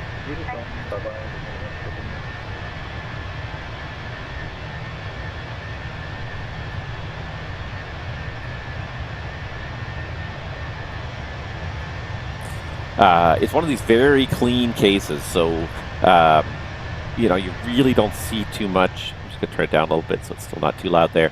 You see very little of the wiring at all. All the wiring is hidden behind the frame, so it makes for very clean design, because it's got some nice lighting on the fans, which illuminate the inside of the case. But the other nice thing about having a nice clean design like that is it does promote good airflow. I've had many cases in I've had many cases in the past where the amount of cabling running off the side of the motherboard is definitely reducing the airflow towards the CPU, the memory, and everything else. The GPU from the front. The previous case it's a bit smaller. It had front fans blowing air in, but just the amount of cabling going on definitely obstructed the airflow. So this one, the only cable that you can really see to any great degree is the GPU power supply cable. And it comes right around the front. It's right on the front, so it kind of comes right around the front, goes around the GPU and goes to back. But I've routed in such a way that it basically is in line with the GPU card itself. It comes right around in line with the GPU card so that it's not any further obstructing the airflow any more than the GPU card itself is. But beyond that, there's almost no cabling visible. It's all behind. It's all behind the back panel, which is it's a huge advantage just in terms of just in terms of maintaining good airflow. So I really like it. It's a very nice, clean design in this case. It looks really good, and then I'm playing with the open RGB colors and trying different color schemes out. Right now I've got it flashing pulsing like a nice kind of bright orange color, but it just, it kind of highlights the nice things about the case. It's not a huge deal to me because the case is kind of far away in the back underneath the desk. So, but the light does kind of catch your eye nicely. So you can pick some nice shades. I like the full RGB control. It's kind of a nice thing to get that full RGB control going on. I've also used this opportunity to clean up my desk a little bit underneath where I printed, I used my nice 3D printer to print these,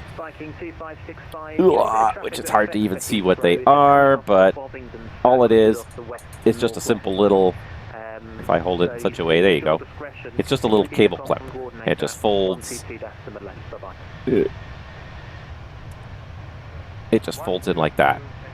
And clips together and does a nice little click. Not sure if you can hear that or not, but does a nice little click and closes up completely. It's got a little sticky tape on the bottom, a little double-sided tape on the bottom, but I'm sticking it to the underside of my desk and I'm using that to really organize my cables because I'm tired of cables hanging down and kind of being all over the place. So this is a little chance to kind of reorganize the cabling under my desk, make it look a little neater, a little nicer, so that, especially with the amount of peripherals that I've got. Thank you for the service, again, and even 500, Unicom, good day. Shuttle 397, route direct, stop it. All right, we'll go back to Unicom. But yeah, nice to kind of have that ability to print some custom cable things. These are actually 50% scaled down because the main ones were, I just found they were very big. But they have a little hinge on them. The nice thing is that it's because they're like a little hinged. Mock Star, you also can adjust what's in there, so you can, when things change, when you add the peripheral, or maybe you want to reroute a peripheral, take a peripheral out, you can very quickly adjust the cabling without even having to unscrew it, or, you just simply unsnap it, and if it breaks, at the end of the day, I can print another one pretty quickly, although it's, cables are light, especially just for a couple of them here and there, like it's not, I don't see this being too much of an issue, so nice little cable organization solution that is definitely making things a little better. The other thing that I did was I also took this opportunity to finally print a little mounting case for my USB hub. So because I have so many peripherals, what I found was, because the one thing is the SciTech Yoke has a built-in, I think it's a 3-port or 4-port USB hub, but the trouble is that I have so many peripherals running that I found that power was actually a problem, that especially, and I haven't tried it on the new computer, but on the old computer I found that the computer could not get enough power out the USB port to power as many peripherals were then chained into it through the unpowered USB hub. So one of my big priorities was to get a powered USB hub. Just going to try this for a little bit here because I find I'm looking a little bit dark here. My chin's looking a little dark. Yeah, so I a couple of years ago, I bought a powered 7-port USB hub to make sure that everything that I had to plug in to run my simulator, all my various peripherals that I do love to have, are all properly are all powered by a separate power supply. So it's a separate plug-in power supply that actually powers the USB ports, so that all the peripherals are getting enough power. It's also meant as that particular port is also meant to be used as a charger. It's not the case. It's purely just strictly a hub. But for a long time, it was just sort of dangling underneath my desk. I have a little wiring rack that I got at IKEA that's mounted underneath my desk, which is really kind of nice because it kind of organizes everything and takes it a little bit higher. But then I just threw the USB hub in there, and it bugged me for a long time because it was just sort of sitting there. It wasn't always easy to reach. See, now I can reach it fairly easily. It's right over here. Where is it? It is right here somewhere, isn't it? I say it's easy to reach, and then it's not easy to reach. There it is. It's right behind this part of the desk there. But yeah, it doesn't move around. I can plug and unplug stuff, and it's just sort of mounted to the bottom underside of the desk with this little printed mount. The mount wasn't the best. It screws in, and then I ended up cracking it in 2 points when I was trying to drive the screws through it. But the hub weighs nothing, so really at the end of the day, it doesn't have to be a particularly strong frame. It can be broken in 2 points, and still it's going to do the job. I could print another one now that I know. Maybe drill out those holes a little bit, make them a little bit bigger for my screws, because I guess my screws were oversized. But yeah, just trying to organize things under my desk, because my desk just turned into a disaster. And with the number of peripherals I have, like the 7-port hub is full, except for I have one empty USB port. So I have, if you don't count the mouse and keyboard, there are 4 USB ports on the back of my computer, 2 on the front, and I have a 7-port hub. And I have, between all of that, I have 1 free USB port. Between having everything I have in front of me here, I've got my FCU, I've got my MCDU, I've got my throttle quadrant, I've got my side stick. I've also got places to plug in my Honeycomb Bravo and my Logitech yoke. I've got my rudder pedals. That's up to 7 so far. Then I also have my headphones, my track IR, my camera. Now I'm up to 10, and I think that's everything. Printer, 11. And I have 7 and 6, which is 13, so I'm missing something. There's one of these accessories that I'm not thinking about. I can't think what I'm missing, but I'm missing something. But anyways, I have 1 free USB port, even with that extra hub on there. So, but I mean, I like it. There's lots of accessories, but I enjoy it. I love having this nice flight deck that I put together here. I can fly this Airbus very realistically. For you guys on screen, I'm using the what's it called? For you guys on screen, I'm using the MCDU on screen, so you can see what I'm doing. But when I normally fly this thing, I use my WinWing MCDU, and it's just absolutely wonderful to have. So I'm just gonna see if I can get this to work today.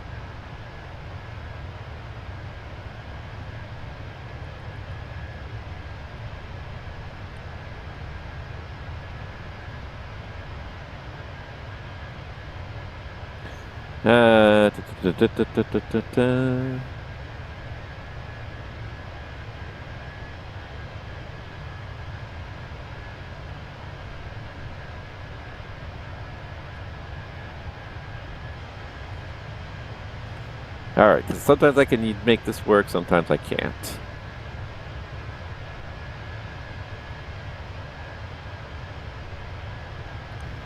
So we're going to try this today and see if we can get this to work, just because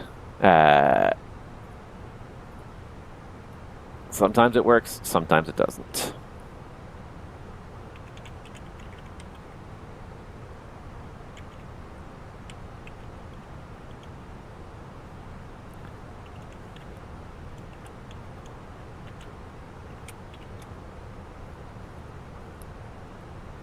Yeah, there we go.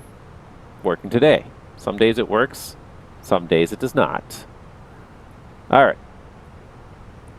So this is just a quick little tour of the actual sim desk here, and you can see that I'm getting into this infinity loop here because I'm actually showing you the screen here. But yeah, so what you've got, of course, next, obviously the keyboard, but you've got next to it is you've got the mini FCU. which has just absolutely been fantastic. I absolutely love having this thing. It makes it so easy to kind of control the sim. But then you've also got the actual MCDU itself and my thrust quadrant directly next to it, which again also makes it just super easy and realistic to interface with the unit. But not only does the MCU make it super realistic, but also super easy. You can do stuff, you can look down at it, you can get information out of it without even having to move on the screen. Of course, on the other side, you've got the side stick, and then down underneath here, you've got the much nice. Look at how clean this this package is here. You just don't see. It's a little bit hard to see just because of the reflections, but there is. There's almost nothing in here. There's no cabling visible. I really have to kind of move this in such a way. All you see is the reflection of my floor, really, but there's no cabling in there. It's just a GPU, a giant CPU cooler, and everything is behind the giant CPU cooler. This red is probably an appropriate color because there's probably an absolute blasting amount of heat coming out of there right now. But anyways, that is what the setup looks like, and as I said, I've kind of cleaned it up a fair bit. There's still a hectic amount of wires. I need to go back and redo this wiring from one end to the other. Just pull every wire off and slowly route it and try and find the cleanest, neatest way. But I did manage to put my USB hub under here. There it is, just in that little frame right there. And all these little clips underneath the desk, trying to just keep the wires a little more organized so that it's just more organized. It bugs me when it starts to turn into a zoo, and it's hard not to have this underneath every single desk you ever have. It's hard not to have a tangle of wires eventually start to form under there. But I'm trying to kind of this is the perfect opportunity to rewire everything and try and make everything look a little bit nicer. So I guess the one thing I should also do is just pull up VATSIM radar and see if anybody's up ahead for ATC, because I've been kind of bad about that now. And this is Europe. There's always some controllers online, so we need to make sure we are actually focused on what's going on here. Center controllers, there's not too many center controllers. There's some European London controllers for the most part. It doesn't look like there's too much other control outside of London right now. Looks like we do have a Copenhagen tower, though, right now. Do have, I'm not sure if I'm even within range here, not yet, but we should still be able to get the aids through the ACAR system. So anyways, so far, other than just having a glitch with the stream itself, so far it seems to be so good. So let's hope that was a one and only thing, and maybe I fixed that problem with my what am I trying to say here, with my switching of the settings in the streaming software. Let's see if that works. I'm curious to see if it works, but I'm glad that I did manage to recover mostly everything. So I was concerned because the one thing that happened, so this computer upgrade was not a great process. The installation, other than just putting thermal paste on and strapping on your cooler, that's usually the one thing that's a little bit like nerve-wracking, just to it's a process where you can't really see the end result until you fire up the computer after like another extra 3 hours of putting stuff together, and you hope that you did everything right and it was the right amount. And it's something I know how to do, but I don't do it very often. I only probably reapply my thermal paste when I change something, which is probably about every 3, 4, or 5 years. So it's not too often I do these things. So yeah, that's a little bit nerve-wracking. But beyond that, most of the process seemed to go really well. I enjoyed kind of putting it together and really taking the time to route the wires in such a way that it was somewhat clean, neat, and organized, and experimenting with which fans I was going to hook up to which supplies and everything like that. So it took me a good 4 hours probably to build this PC, from the time I kind of sat down and started opening boxes until it was all put together. It was about 4 hours. I also had to transplant. I transplanted all the old hard drives out of my old computer into the new computer, and the video card also came out of the old computer into the new computer. All that seemed to go really well until I tried to boot the computer up, and the computer booted fine, except for the fact that it would not discover the Windows drive. Out of 6 drives that I transferred, 3 SSDs and 3 hard disk drives, the only one it wouldn't discover was the one that was the Windows boot drive. Everything else was fine, and then for some reason that Windows boot drive, it just would not find it. Could not find it. And, it found it, but it wouldn't load Windows. It wouldn't recognize Windows as a bootable partition. it found it. It knew the drive was there, but it wouldn't find it as a bootable partition. And nothing I seemed to do was able to tell the computer to boot off that drive. And I ended up having to try to reinstall. I ended up having to just format the drive, and it worked fine after I formatted it. So then I tried to install Windows 10 off my old bootable USB, but that version of Windows 10, which I think was from the prime when I previously upgraded my computer, was so old that it didn't have network drivers included in the package that were valid for that the new motherboard. So I got Windows up and running, but nothing I could do would make it recognize the new motherboard, and I couldn't even get drivers. I tried to copy drivers from another computer and install them, and it just would not recognize it. So I ended up having to install Windows 10 a second time with a newer version, with a newer image, and that worked, but then that gave me no end to my glitches as well. So I ended up then wiping that and installing Windows 11. So I probably started up the computer at 4 p.m. By 7 p.m. I think I'd installed Windows 4 times. And I still was having issues getting it working. And finally, Windows 11, I managed to get it to work. But then, of course, it said that my CD key was not valid. And it's like, well, it was valid for 10 years on the previous computer. Like, how is it no longer valid? So that activation of the free upgrade turned into a huge ordeal. It was such a long ordeal to get this computer up and running. This upgrade to Windows 11 was anything but painless. It was so frustrating to try and deal with the whole time. And then, yeah, because new Windows installation, I had to reinstall my software, reinstall the simulator, reinstall everything that I wanted. Make sure all my backups are running again. Fortunately, my backups were really good, so I managed to get everything, make sure that my OBS, my streaming profiles and everything were properly saved, which they were. I just had to figure out how to recopy them back, which folder to put them back into, so everything was basically there again. So I've had to tweak settings, things like the streaming software. The streaming software was reinstalled, the profiles were re-imported, but some of the settings were reset. So I've had to play with settings, I've had to tweak settings. It's been a lot of work to get this up and running again. It seems to be running. It seems to be mostly running fine now. I'm almost ready to say I'm satisfied with it. Almost. Not quite, but I'm almost ready to say I'm satisfied. But it just it's such a frustrating process, and the thing that really bugs me about it is that it was so unnecessary. Windows 10A was supposed to be the final Windows ever. 8 years ago or whatever, 10 years ago, they said Windows 10 will be the last version of Windows we ever make. It's going to be the last one. Never going to need to make another one. It's going to be perfect. It's going to be great from there on out. And then 5 years later, you know what, actually we're going to come up with a new version. You guys are going to all have to upgrade, and you all have to perform a hardware upgrade to get to it. It's going to require modern hardware. And I feel like that's a pretty new thing. I don't think there was ever a version of Windows that require... Well, I don't know. I feel like the situation was fairly unique in that, like, Microsoft has never forced people to upgrade to Windows. They've tried to incentivize people to upgrade to newer versions of Windows, but they've never said, we're going to sunset the old version of Windows on a certain date. That's very unrealistic. Like, yes, okay, 10 years, but, like, it's an operating system. People keep their computers for 10 years. This whole idea of, like, disposable electronics is so frustrating. I like to keep my computer, once I get it up and running, I don't want to mess with it. I want to keep it for a long time. And I tend to do that. I tend to at least 5 years, if not 7, 8, sometimes 10 years easily. I'll keep my PC. My laptop's still going. I'm thinking about replacing it as well because it's running into issues. What I really need to do, and what would probably actually save it and be a lot cheaper than buying a new laptop, is just if I slid another memory chip in there. It's got an empty memory socket in there, and if I just slipped another memory module in there, I think it'd be fine. I doubled the hard drive capacity. I more than doubled the hard drive, tripled the hard drive capacity by adding a second hard drive.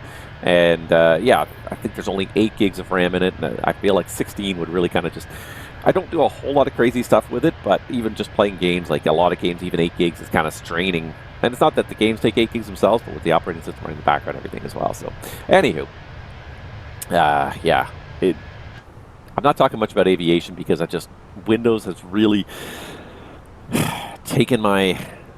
really sucked up my time the last little while. It really has. It's been frustrating. This whole process, and I shouldn't have left both computers at the same time, but again, it goes to the whole idea to me of software as a service is a terrible notion for the consumer on so many levels, not just because you pay through the nose for it, but because it disincentivizes companies from ever actually making quality software.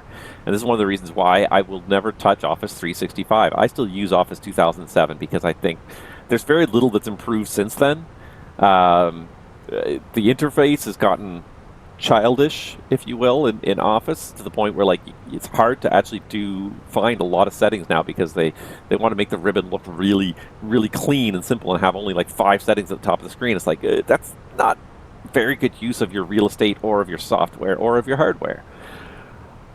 But yeah, the whole software as a service thing too, because my first challenge is prove to me that the new version of Office is better than the old version. I'll pay money if it's actually better, if it's improved, if you've made improvements to it. But when you start with this whole software as a service, well, we're just going to charge you $25 a year to use Office instead of charging you $110 once, but then you can use it as long as you want. It's great for the company, but it's terrible for the consumer because now I'm paying you every year, but you have zero incentive to make the software any better every year. And in most cases, it doesn't get better. That's why I was still using Office 2007, was because I didn't see any compelling need to upgrade. Same thing for Windows 11. I saw no compelling need to upgrade. There was nothing about it that said better. It seemed like change for the sake of change, for the sake of gathering somebody earning their paycheck. It did not seem like it was any better than the previous version. So. But of course, Microsoft found a way to backdoor and force us all into it by saying, "Well, we're going to sunset the support for it, and we're going to make everybody's hardware obsolete," which was the real, just like absolutely knife in the back to modern society, is saying we're going to make your 500 million computers instantly obsolete, and you're going to have to throw them all away and buy all new computers. And it's like. Some people, yes, that's fine. Maybe that's a good excuse to buy a new computer, but lots of people have perfectly serviceable devices that don't have a whole lot of money, and we don't need to be piling that waste onto the planet for no good reason, just because you're too lazy to continue security updates on the last version of Windows you were ever going to make. I find it very, very frustrating. So my old computer case with my old CPU and motherboard, which are still perfectly serviceable, are sitting in the corner of my room over there, awaiting basically a hard drive. It's basically the only thing. There's a CPU, there's a motherboard, there's memory in there. I still have my old graphics card, which I can plop back in there. The only thing that thing is really waiting for is another hard drive, and that could be another computer up and running again. And I'm very seriously contemplating that, maybe having a computer for the kids with a semi-decent graphics card in there. It's only a 1060, but for a lot of the games they play, that would be more than good enough versus trying to use their school laptops. And they're not, I bought these laptops for them, but I did not know that these kids were going to play this many 3D games like Roblox and Minecraft and everything else and fry their computers all day long at 10 frames per second trying to play these 3D games. So I'm thinking about I think what's probably going to happen is I'll just take my hard drives are actually getting pretty full on this computer because one of them actually also acts as a backup for my photo library, which is incredible how much space that takes up. I'm thinking of popping out one of the old hard disk drives and popping in an 8 or a 10 terabyte drive, but then that old 1 terabyte drive that I pop out can easily still power a small gaming rig. And that's pretty much all it would take to get that computer up and running. And why not just install Linux on it? And, if it's just going to be just for gaming, most games will run on Linux nowadays. If you're talking Steam games anyways, most Steam games will run on Linux, and a lot of stuff will run on Linux. So I dabbled with Linux, 15, 20 years ago, and I liked it at the time, but I did find that software compatibility was an issue, and it was a bit of a challenge sometimes to try and, if the software you liked was not... if the software you were kind of used to using on Windows didn't work in Linux, there was usually an equivalent, but there was definitely... I found at the time there was a lot of tweaking and a lot of trouble trying to get stuff working. And I think that Linux has really progressed to this point now where, especially like Steam has proven that it's a very viable gaming platform now, with the fact that all the Steam whatever the stupid device is called, but the Steam gaming handhelds. I can't think what the stupid thing is called now. But the fact that they all basically run on Linux shows how that system has been modernized, and the fact that these games all run on a Linux-based system. Like, if you want to play Steam games, a Linux system is just fine. I think Microsoft Flight Simulator might be one of the ones that probably might not run very well on Linux, and that would be okay. I still have a usable installation of Windows, but I'm not going to install Windows on that old computer. I'll probably just make it a Linux box. Maybe it can even be a small server. I don't know. I've thought about it. I've definitely thought about how I want to make use of the resource, because it just seems like a waste to throw it away. It's a perfectly serviceable CPU paired with a decent graphics card. It's not going to play modern AAA games at a high resolution, but my kids are not into that kind of games. They're into simpler games that definitely would run on a 1060 no problem. So why toss this computer on the garbage heap when you don't have to, when it's perfectly serviceable? Anyways, the way the electronics industry is moving is just it's terrible, and one of the biggest things I look for when I shop for any electronics is longevity. How well do you support open source software and the ability for the consumer after the fact to go and be able to... I really don't like how close to the red line this thing is getting here. I'm going to dial this back to 7.7. How much... The whole idea that, like, if the company decides to go bankrupt, most of these devices that you buy are paperweights. Just drives me nuts. So I'm always looking for devices that are...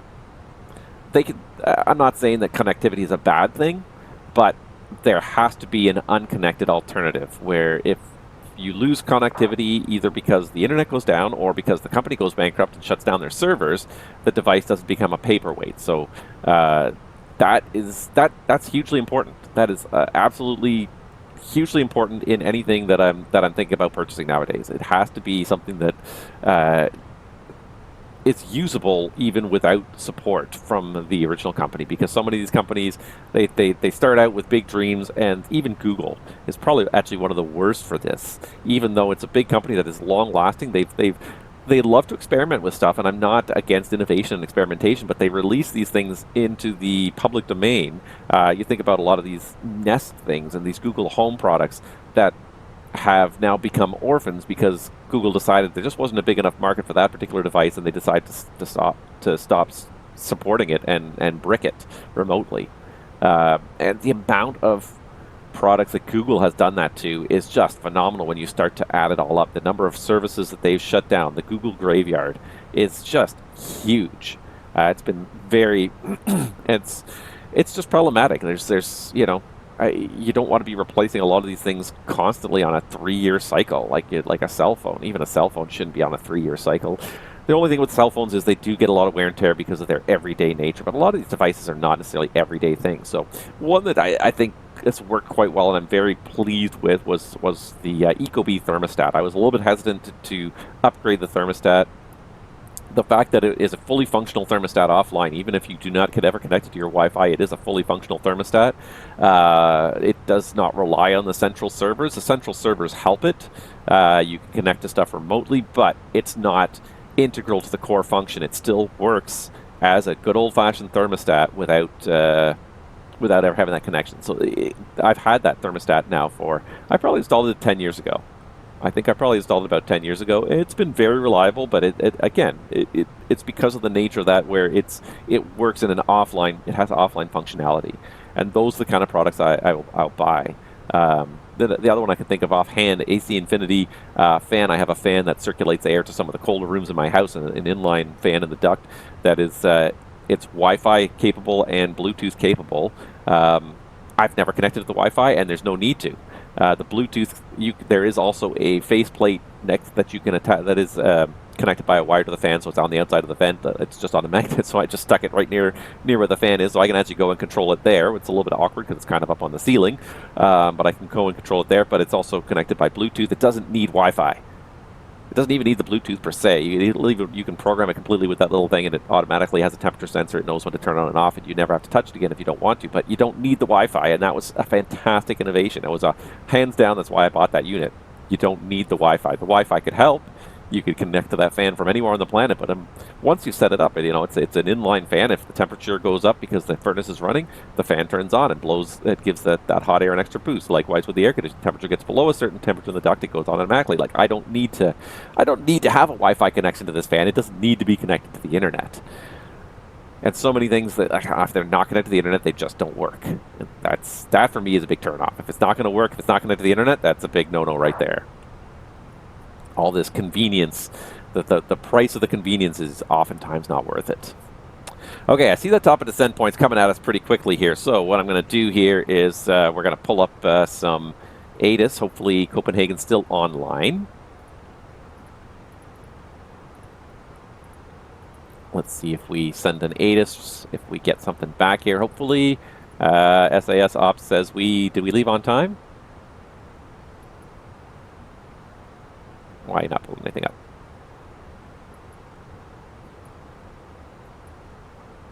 That's weird.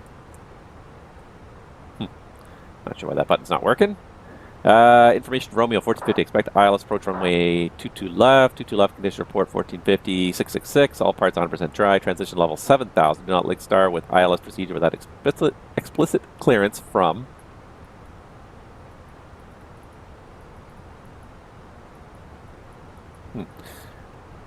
Why is this becoming a little bit problematic here? Without explicit clearance from ATC after landing, expedite vacating runway 210, 22 gusting 32. Ooh, she's windy. Good visibility, overcast 2011 degrees, 988 for the QNH. That's just me setting the QNH there, back to standard. Risk of turbulence below 300 feet on runway 22 left. All right. It's weird that wasn't working properly. Okay, so we're approaching that pretty quickly. Let's just do a couple things. First, we're going to make a determination that we can land on 22 left on a dry runway. Oops, not that button, this button. EKCH 22 left, dry runway. That's a hell of a wind too, so there's no reason why we can't. I'm just going down to my fuel prediction page. 55.4 ZFW plus 3.9 fuel on board. We'll call it 4 tons at 59.4. I'm going to round it up to 59.6. Low auto brake, idle reverse, manual landing, full flap, auto thrust on, 2,080 meters, even with the factor 2,300 on a 3,300 meter runway. Not a problem. All right, so let's pull up some charties. Let's get this going here. And Huddle Masu. Nice to see you. I'm doing pretty good. I'm actually a little frustrated that my stream dropped offline for 10 minutes and I didn't notice, but otherwise, doing pretty good. I'm very happy that this computer is mostly holding it together. So far, so good. So far, I'm pretty happy with it. Let's see how it sticks together for the landing, but I've found I've been able to make smoother landings in the 320 now because I don't get that hesitation as we're just coming into the flare. We're coming down, and then all of a sudden, it starts hesitating, and the frame rate drops to 5 while you're in the flare, and then you're not able to judge the flare because of the poor frame rate. So I think we're going to be doing okay when we get to Copenhagen here. Okay, so Copenhagen, the arrival was the Tudlow. Was it Tudlow? Which one were we planning here? I can't remember. We were planning, and the flight plan, it had us planning the Tudlow. No, sorry, the Bluff 1 Alpha.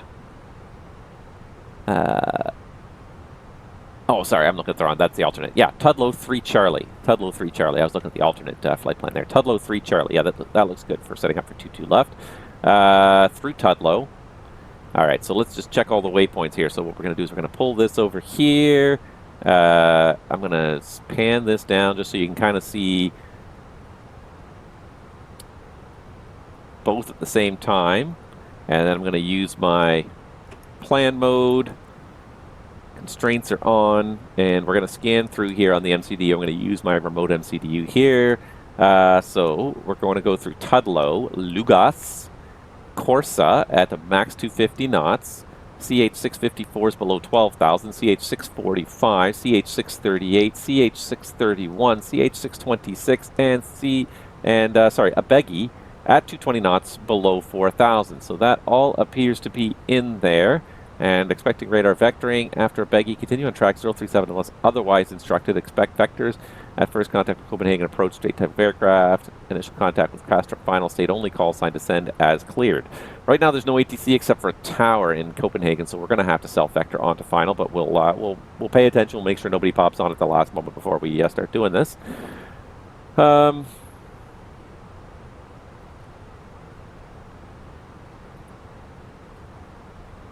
It is really bouncing around. It's a really kind of a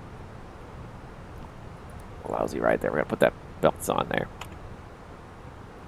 Okay, so that all seems to be in there. The other thing we need to pull up is just the ILS itself and just double check that the... let's see here. So we should have XTAR above 3,000 at max 220 knots, and then CH2L Foxtrot 2,000. Straight ahead. Yep, that all looks good. I'm going to fast forward through this into the missed approach. So there's the ILS. There's the missed approach. Straight ahead to 500 feet or 1 OXS past the OXS DME. Whichever is later, turn left and track 183. Climb to 3,000. So just a 183 manual track. That's all it is. There's no waypoint. Just fly heading 183 up to 3,000. That all appears to be in there. We're going to check the rad nav here. So we got 1095 OXS, which is the correct... oh, actually, I don't have this up here. So that is the correct frequency, 216, 217. There's usually a little discrepancy because of the magnetic variation. That all looks good. And it looks like the minimums for Category 1 are 208 with 550 meters. So prog page... fine, we're getting there. Cruise, in the cruise phase, descending at 280 knots, that's fine. And so it's 988 QNH. I forget what the temperature was, I'm going to look it up in a second here, but the minimums on here are 208. So we're going to put 208 feet for the minimums. And then we'll go back to the ATIS, which should have been over here. We're entering the destination data, we're getting there. Alright, let's see if I can open it up on this one. SAS Ops, yeah. We were 2 minutes late leaving the gate. Not too bad. I'll blame the live stream. Where's my... 11 degrees, 200 at 20... sorry, 210 at 22. 11 degrees, 210 at 22. 11 degrees... Why are none of the buttons working on this one? There we go. 210 at 22. It's weird because it...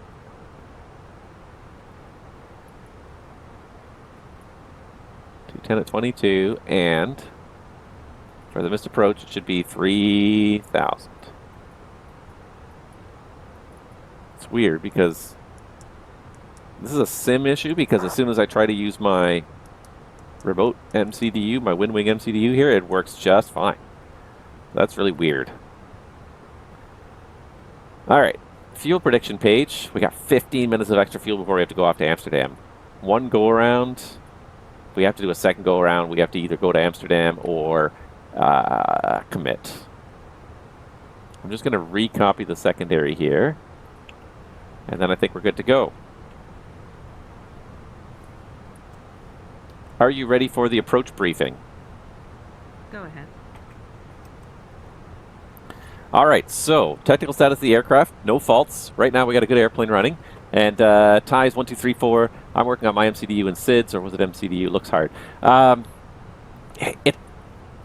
Yeah, using the MCDU, it's not hard. It takes practice and knowledge. It's a complicated machine with a lot of information in there. When you get the hang of it, it's actually... There's a lot of logic to it, and things are fairly consistently set up, but every once in a while, even then, you're searching for information. I was searching for some information the other day that I just could not seem to find for the life of me. So it's a very complicated piece of machinery. There's no doubt. It's incredible what a modern MCDU, what a modern flight management guidance system can do. So yeah, there's a big steep learning curve to it, especially if you haven't used flight management systems before. There's a big steep learning curve to it. if you check out my YouTube channel, I do have some guides to setting up the MCDU, and they're long. They're probably about 30 minutes long, just how to set up the MCDU for a flight, pre-flight, the whole MCDU. But if you do it, if you follow that video, you'll have a pretty good knowledge, and it comes with an accompanying checklist that you can kind of read through and and use as a reference as you're learning it. So it looks like a lot, and it is a lot, but it's very possible to learn it. It takes time. This is the one thing. It's not something that you can instantly like just pick it up, be like, sure, why not, and in 5 minutes have it figured out. It takes, in the real world, it takes 4 to 5 months of training on a new aircraft type. Assuming you're a licensed pilot, it takes 4 to 5 months of training to learn how to fly a new airplane, and that's like 5 days a week easily of studying. You're usually not every day you're in session or in sim, but yeah, that's generally pretty steady, with maybe a couple breaks sometimes when there's not enough sim slots available. But generally, you're in there 3 to 4 days a week, and it still takes 4 to 5 months to learn a new airplane. So it's not something you can learn overnight. But there's a lot of you can certainly learn the basics within a couple of days, a couple of sessions. The key is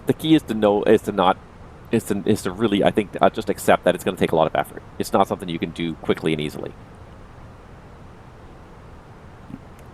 All right, I'm going to put 10,000 on here, because here's that top of descent point.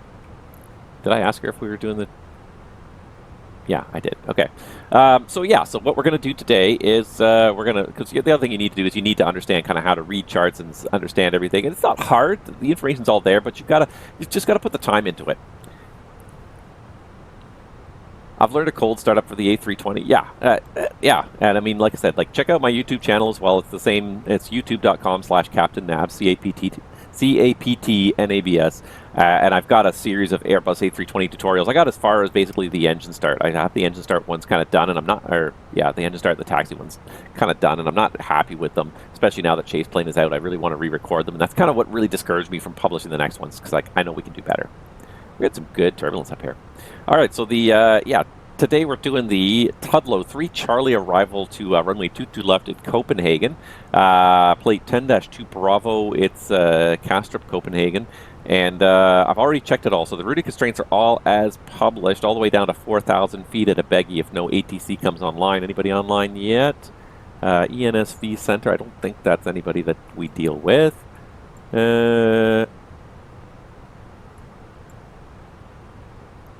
No, that's Norway, so that's not. Oh, but we do have a ground controller also in Copenhagen, so that's good.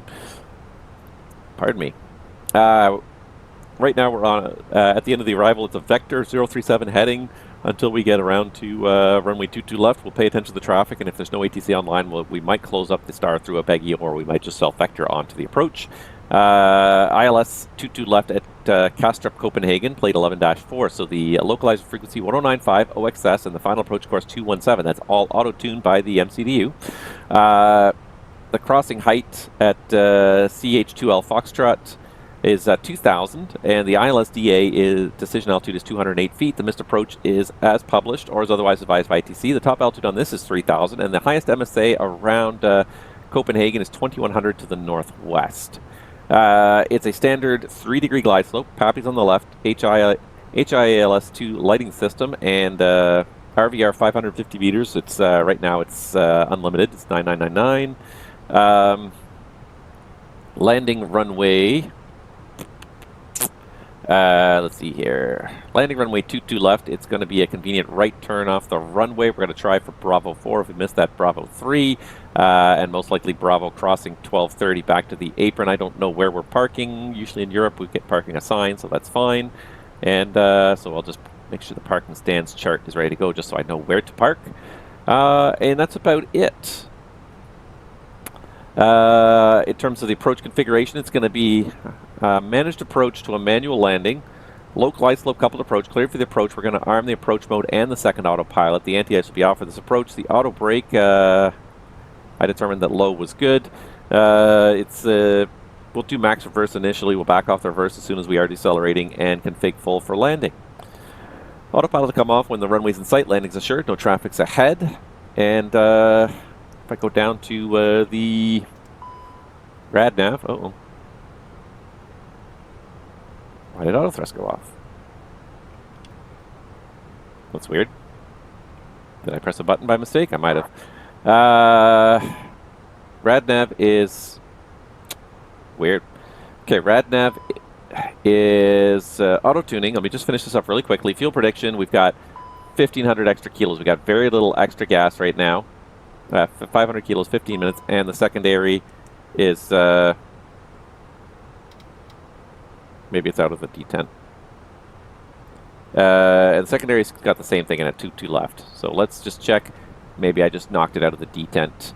That's probably what was doing it. Was I probably just knocked the thrust lever slightly out of the detent, so it was no longer, it was disarming the auto thrust. I probably knocked it just a little bit forward. Okay, so that all seems good. Yeah, the MCDU. Yeah, well, I mean, that's the way most of the time you're going to get an airplane. You'll usually get airplanes that are cold and dark. The most you might usually get an airplane when you sit down in it is you might get the GPU is on, and the ground power is on, but not even batteries on. So yeah, you have to learn. You have to know how to do a cold and dark startup of an airplane, and it's really not that tough, but you do need to be familiar with it. The MCDU is really the heart of the airplane, and the key is that, like, as a good pilot, you're programming the airplane. You're good pilot, like good pilots, good crew resource management teaches you to be prepared ahead of time. You want to make sure that you know what's going to happen before, not that you know what happens, but that you're prepared as much as possible before things happen. Because once you start flying, things happen very quickly. You're moving at 200, 300, 400, 500 miles an hour.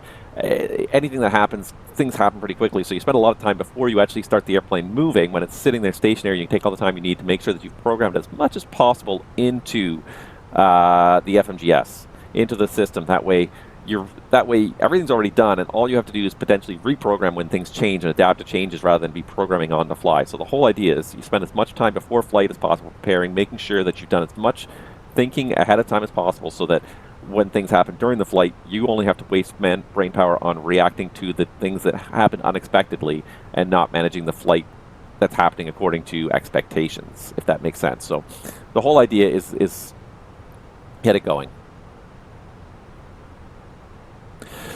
Yeah, I mean, the key with the MCDU, I mean, the first thing about the MCDU is nothing but an interface. That's all it is. The MCDU is just an interface device. The computer is buried underneath your feet in the avionics bay. There's racks and racks of computers in there. There's literally, it's like a server room. The avionics bay in the A320 is almost like a little mini server room. There's literally 24 different computers doing different things in there. The MCDU is just simply the interface. It's the keyboard and the screen, but it's not the computer itself. So yeah, it is compact because you need to make sure that you have the ability to reprogram everything and do everything in a very small amount of space. The pilots really, you can't move. You're stuck in this one space, so there's a lot of switches everywhere. There's not a lot of real estate up here that is within arm's reach, so everything's got to be able to program it fairly quickly. All right, so anyways, I'm just going to quickly dismiss this thing here. Any questions? No questions. And then we don't have a descent checklist in this airplane, so that's all good. Seatbelts are on. We're kind of getting into an icing layer here. We might need some anti-ice here in a minute. The A320 is a simple aircraft compared to others.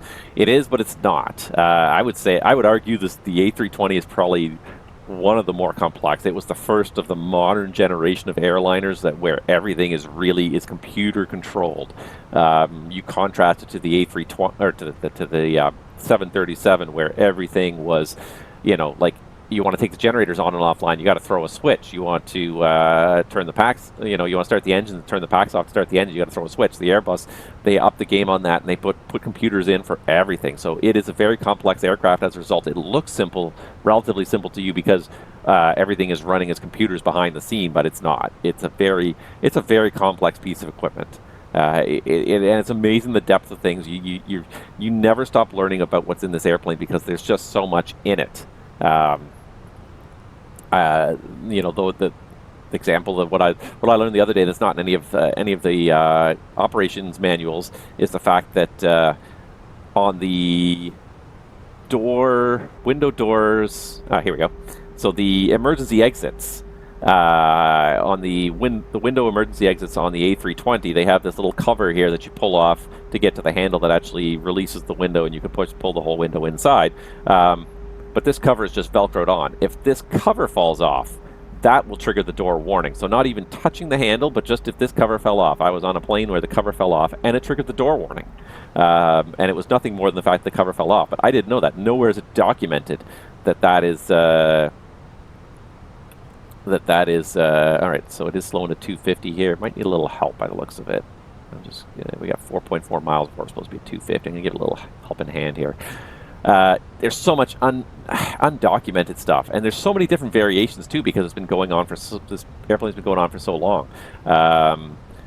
Some different companies, different airlines want different options installed in the A320, and some of them are pretty rare options. One of the rarest ones they had was the four-wheel main landing gear. So the normal landing gear on the Airbus A320, each main gear has 2 wheels, but for one operator that was operating out of some very lousy airports with some very, very poor pavement, some very soft pavement. It wasn't soft, I think it was just it did not have a proper foundation for holding a lot of weight. They actually put 4 wheels on each main gear. So you had 8 main wheels and the 2 nose gear, just to distribute the weight a little more. And the one thing that kind of on a lot of the airplanes, it's not showing here, but on a lot of the airplanes, after a certain point, they had on the circuit breaker panel, they have a 5, 6, 7, 8 circuit breakers. So these are the brake fans right here. If I can zoom in, number 1, 2, number 3, 4. They had to install an extra set of circuit breakers for the extra brake fans on wheels 5, 6, 7, and 8. And so a lot of the airplanes, even though they don't have them installed, they have the marking here that says 5, 6, 7, 8 on the circuit breaker panel.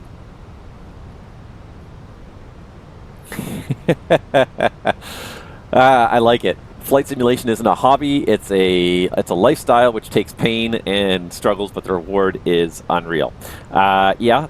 The sense of satisfaction you get from being able to do this, I will 100% agree with you that the sense of satisfaction you get about being able to fly this kind of airplane, from start to finish, single pilot no less, and these are not single pilot airplanes. You read the limitations in the operations manual, and none of these airplanes is designed as single pilot airplanes. So for us to be flying them as simmers, single pilot alone, that's a pretty good achievement. There's a lot of stuff to do. So if you can manage this airplane single pilot, that's a pretty impressive feat. It's definitely not designed for it. It's designed to be operated by 2 people. And this is I think one of the biggest shortcomings of this hobby right now, is that none of these airplanes really support 2 crew operations. I mean, we have the FS2 crew, but actually put a second person, a multiplayer version, where in the FSX P3D days, we did have Aerosoft and Majestic manage to do that with their sims. Yeah, I mean, any hobby. But I mean, you could say that about any hobby. Almost every hobby out there pretty much is an investment in time and money. There's very few hobbies that don't require some kind of money and monetary investment, and I'm not saying that in a bad way, but that's just what they are. They're ways you decide to spend your disposable income, if you have any, and your time. Your time is valuable, but that's what a hobby is. A hobby is a pleasurable way that you enjoy spending your free time, doing something, whether it's building something, whatever your hobby might be. But yeah, you do have to invest a lot in it. Yeah, I mean, if you want a good setup like I've got, it takes it does take a lot of time and effort. I'm not arguing against that, but I see where people are coming from with that, because especially the length of time it takes to get a flight done. This is not a hobby that you pick up and do for 30 minutes and put it down again. You're investing in a single session, you're investing multiple hours. Like this stream right here is a perfect demonstration. I've been at this for 2.5 hours now. And I was actually probably at least 30 to 40 minutes before the stream started prepping, organizing everything, setting, loading up the sim and setting everything up, making the flight plan, everything. So this has been easily at least 3 hours invested today, and probably going to be close to 3.5 to 4 by the time it's done. And every flight is almost that. Yeah, I will recommend Yeah. Okay. Well, we're on path and on speed. Okay. Speed brake stowed. I would recommend. I would recommend the WinWing MCDU. It's a really fantastic product for the price point. It's really good. The screen is amazingly realistic. It works very well. The buttons are rubbery buttons. They're not hard plastic like the real thing, but it's as close as you're going to get without buying the real thing. For $200, it's a very, very good, affordable piece of kit. Even more than the MCDU, though, because the MCDU is something you don't. I would argue that the FCU, the flight control unit, the guidance panel, is almost more useful to have. I should be watching the VATSIM radar here, but I would argue that the FCU is probably almost more useful to have because that's the one thing you need to interact with in real time, and especially in the Airbus, the push-pull function of the buttons is so annoying to try and do with a mouse. Looks like we lost the tower. Too bad. All right, let me just get up the ground control frequency here. I got to really start focusing in here. EKCH.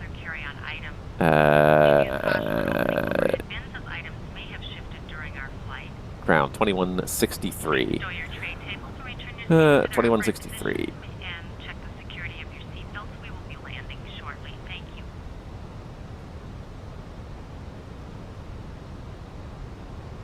Come on. This is one thing I kind of wish I had as a radio panel. But I would argue that the FCU, the flight control unit, is probably almost more important than the MCDU. Yeah, you interact with the MCDU a lot, but most of it is in the pre-flight page. Once you start flying, you don't interact with it all that much. When you're flying, especially if you're flying on the online networks in real time, you need to be able to make the altitude and heading speed adjustments quickly. I think that is almost more useful than the... I'm just going to go open descent here. Thrust idle, open descent all blue. We're going out of 4,000. All right, we can also transition now, 988. And I'm not going to tell you for sure 100%, but that's my kind of take on it. I had the FCU before I had the MCDU, and I think the FCU was probably the single, next to having an actual side stick set, passing, and yoke, that was probably the most useful peripheral I've gotten for this sim kit, for the sim pit. Descent checklist, approach checklist. Roger. Approach checklist. Barrow ref. QNH 988. QNH 988. 988 set. You suck. Set and checked. 988 set. Seatbelts. On. Minimum. 208 feet set. Auto brake. Low armed. Engine mode selector. Normal. Approach checklist completed. Flight deck. Hi, Captain. The cabin is now secure for land. Thank you. Now I'm getting messages. Let me just do this really quickly. Auto land no. MDA's at 208. Airport elevation, we'll call it 8. Yes. ILS. Alright, who's messaging me now? DK Center. 136.48. 1,000 to go.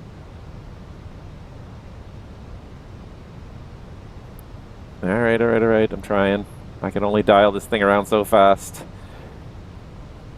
There was no ATC, now there's ATC. Center, hello, Scandinavian 500, 4,500, descending 4,000.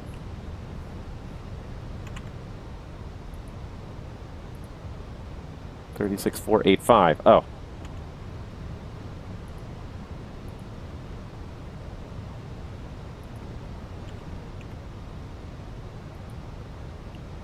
Center, hello, Scandinavian 500, leveling 4,000.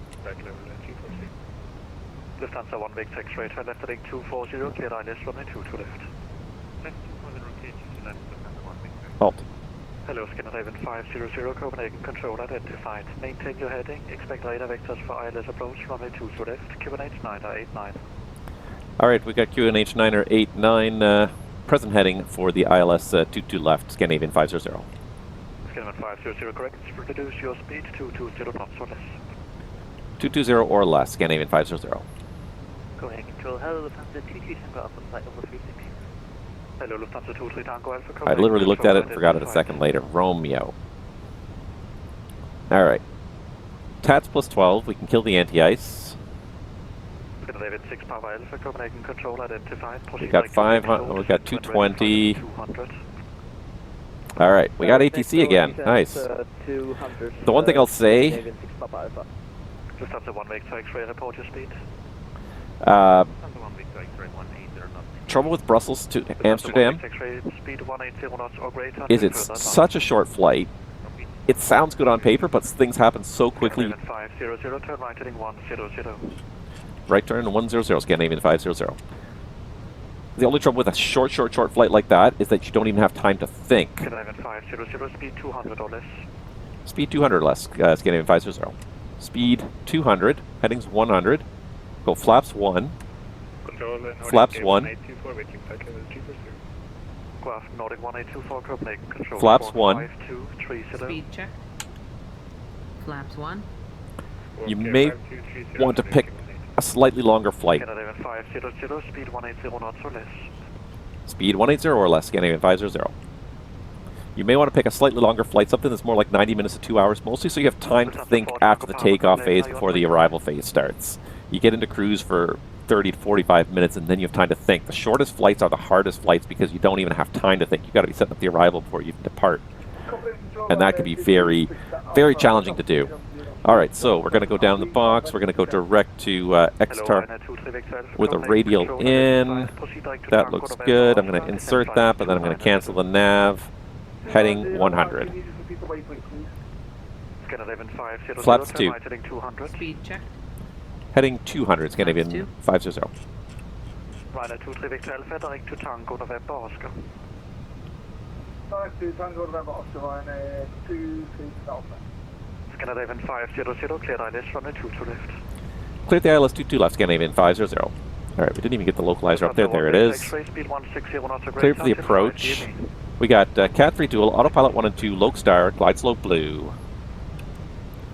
Alright. Boy, all of a sudden, things came together really quickly there, and we were getting really chatty, and I gotta focus now. I really do.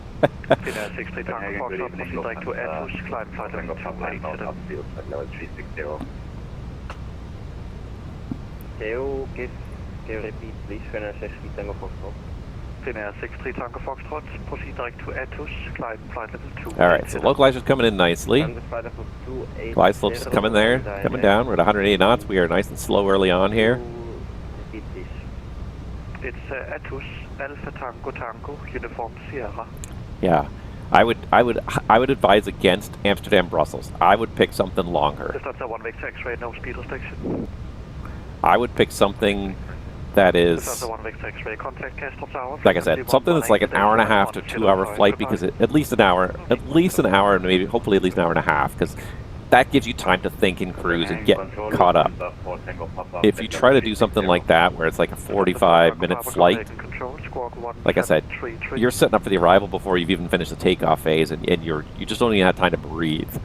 Even professionals find a flight that's 30 to 40 minutes really tough, because it's just so much work in so little time. So, I'm not telling you what to do, but I'm just going to give you that advice. Pick something longer, especially if you're really trying to make it a good first flight. Give yourself time to breathe on it. Glide slope star. Missed approach altitude is 3,000 feet set. Do we get a tower online yet? Copenhagen Control, good evening. Now we got a tower. EKCH tower. 118.105. Lot 4 Alpha Tango, Copenhagen Control, good evening, squawk 4531. 118.105, like all the way around from 6. Squawk 4531. This is a little bit of a challenging one to do. 4 Alpha Tango. Scandinavian 500, no speed restriction. Alright, speed restriction cancel, Scandinavian 500. Lufthansa 4 Tango, Papa identified, flight level 360, proceed direct to Remet. Alright, 118.105 is ready to go here. I'm happy with 180 knots anyway, so we get to the final approach phase. Tango Foxtrot, glide flight level 380. It got dark while we were flying. It's trouble flying in Europe now. You have to get dark early. Fun times. It's also that time of year too. Identified flight level 320, proceed direct to Loxa. Direct Loxa, Alright, I can see the traffic ahead there on the... 500, contact Castop Tower, frequency 121, correction 118, decimal 105, goodbye. Tower 118.105, Scandinavian 500, good day.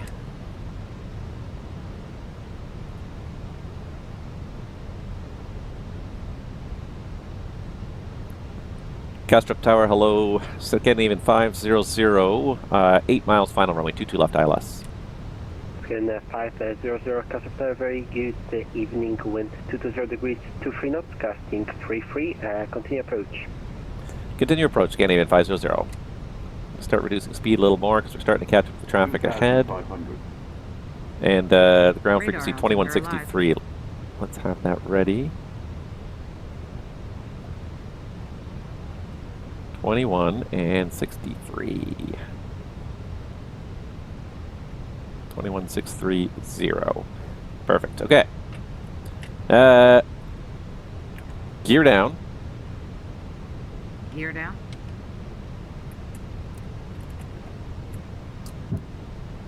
Cabin crew be seated for landing.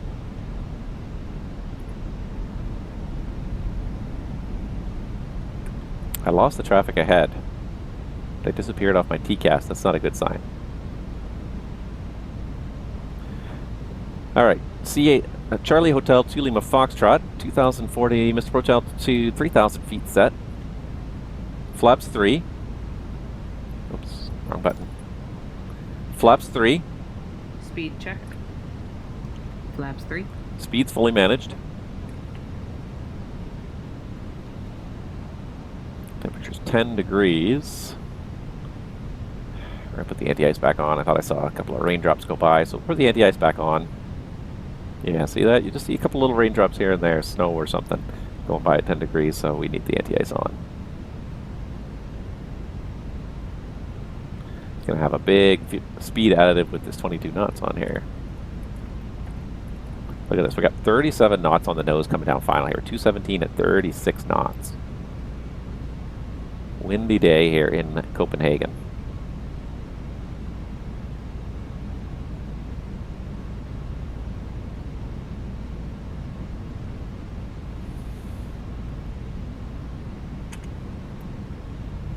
Flaps full. Speed checked. Flaps full. Landing checklist. ECAM memo. 1000. Landing, no blue. Landing checklist completed. Alright, time to focus on landing here. Scan 500, expect late landing clearance. Scandinavian 500, roger. We are fully managed. If I have to go around, I gotta leave her unmuted because... Alright, I think I see a shadow crossing the lights there. So I think we're gonna be okay. Okay, in the 500, wind 220 degrees, 23 knots, casting 33, runway to the left, clear to land. 22 left, clear to land, Scandinavian 500, thank you. Lufthansa 1, Victor X-ray, welcome do to not have a lot of extra gas today. Via Bravo, hold short Zulu, cross runway 12.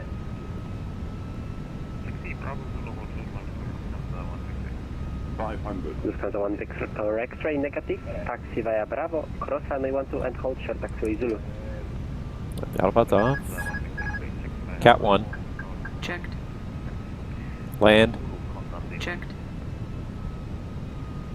Castrop Tower, very good. Even Canadian 1595, holding freezer out also. 100 above. And 1595. Roger. Castrop Tower, very good evening, taxi, hold period 2 to right via Alpha, cross runway 12. Canadian 1525, continue. taxi to 1.22 right via Alpha, request 3. 100. Testing. 40, 30, 20, retard. Oh, darn the gusty winds. Don't sink. 7, 5. Yeah. There's a big float with a gust of wind there at some point. We did make it anyways. Spoilers. Reverse green. Desal.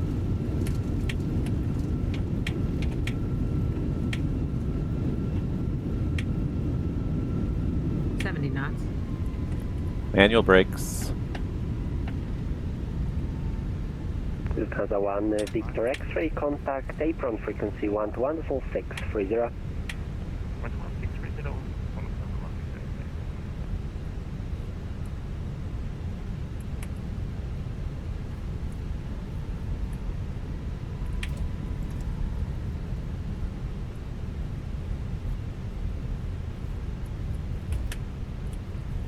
Scandinavian 1595, just confirm we need to hold to the left.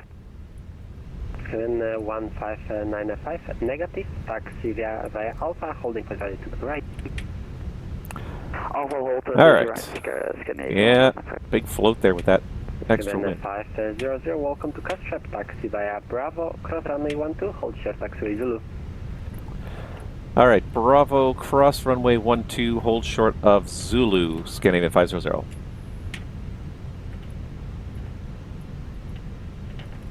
So there's going to be Bravo's the first right turn here. 1595, wind 220 degrees. Zulu's the first one after we cross. Wow, this making my sim choppy here. I don't know if it's the night, this precipitation, all of the above. Canadian 195, wind copy, clear for takeoff to the right. After virtual contact the virtual for 645. Wow. Good evening, bye bye. It's weird that my sim is hesitating this much because this. All right.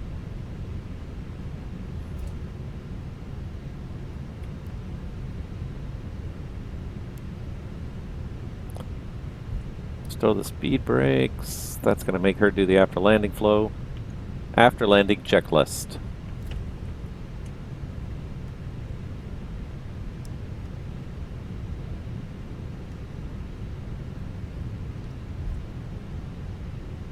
The amount of hesitation I'm getting in the sim is ridiculous.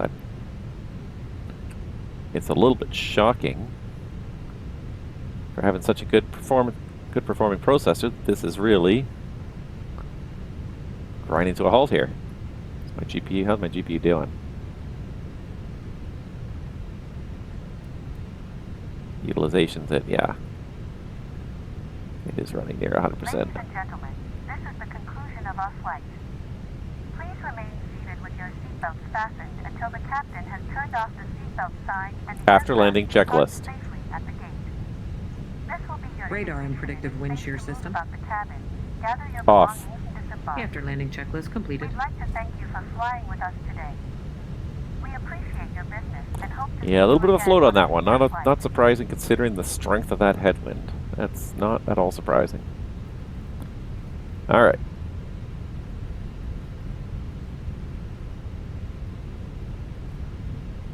What a rotten evening in Copenhagen. It was nice when we left London.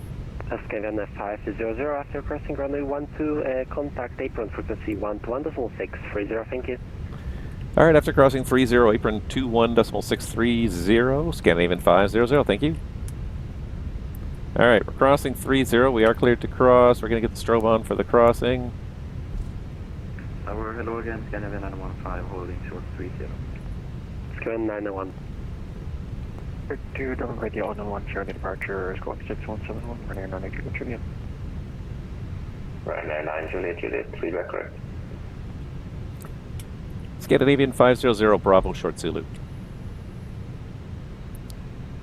2 stations at once. What's that? Scandinavian 38 kilo. Yes, Scandinavian 38 kilo request taxi. Scandinavian kilo, Scandinavian 38 kilo, taxi Romeo, hold short whiskey. Romeo hold short whiskey, Scandinavian 38 kilo. And Scandinavian 1466, human safety. And 1466, taxi Yankee, Mike, Zulu and Alpha, hold short runway 30. Yankee, Mike, Zulu and Alpha, holding short 30, Scandinavian 1466. Scandinavian 500, Bravo, short Zulu.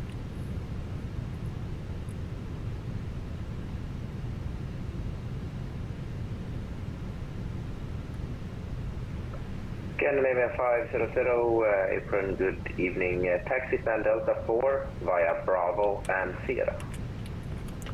Delta 4 via Bravo and Sierra, Scandinavian 500. Delta 4, so straight ahead Bravo, kind of bear to the right to join Sierra. Okay, hopefully we can figure this out, because it's always hard to figure this stuff out at night. It's more confusing at night. There's definitely no doubt it's more confusing at night every day, but it's okay.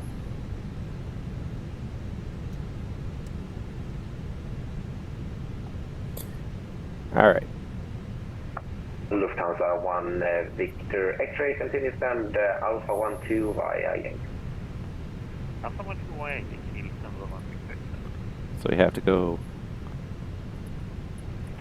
Scandinavian 1466, hold short runway 30 on Alpha, contact tower. We have to go left here, then we go right here, and then that Sierra is the right lane into this alley here. Contacting tower 118125.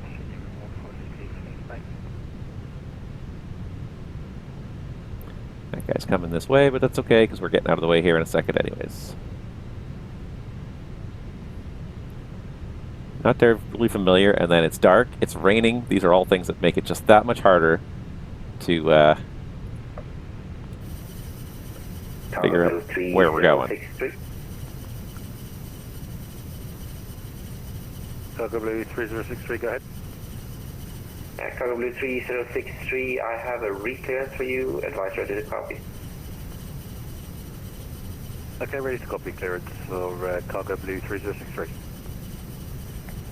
Cargo Blue 3063, you cleared to Leipzig, Salo 1 Foxtrot departure, runway. Alright, so it looks like the green light's end, but it should, the taxi lane should just continue straight, because Delta 4 is right there in the corner. We'll just keep watching for the yellow center line here. 1 Foxtrot departure, runway 22 left for Cargo Blue 3063, squawk 6150. It looks like it just goes, Sierra just goes straight. Oh yeah, pick up the line on the other side. For some reason it didn't cross this intersection, but it's on the other side here. 38 Kilo, taxi Romeo, Victor, Yankee and Foxtrot, hold short runway 30. Scandinavian 3 Kilo, 3, say again please. So that should be Delta 1, Delta 2, Delta 3. This should be Delta 4 here, I believe. Yankee and Foxtrot, hold short runway 30. Alright, so we're just going to check, make sure the brake accumulator is good. The weather radar is off. Let's get the anti-icing off and the lights off as we approach the gate. So we can get the turn off lights off now. Oh, you know what I didn't do when he assigned me the gate was I didn't fire up GSX here and say gate Delta 4. No need for follow me. Right here, 900 Juliet. Alright, Delta 3. This is the line for Delta 4 right here. There's my marshaller right there, so I'm going to go ahead and kill the taxi light and the anti-ice. Trying to find a way to get here without causing trouble. Requesting West 2H 909 right here, 900 Juliet.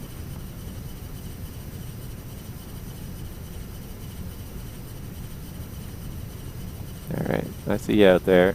You're not very well illuminated, but I see you.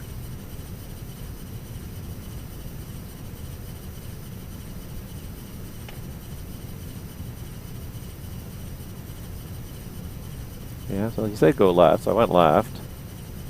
Now he says go right.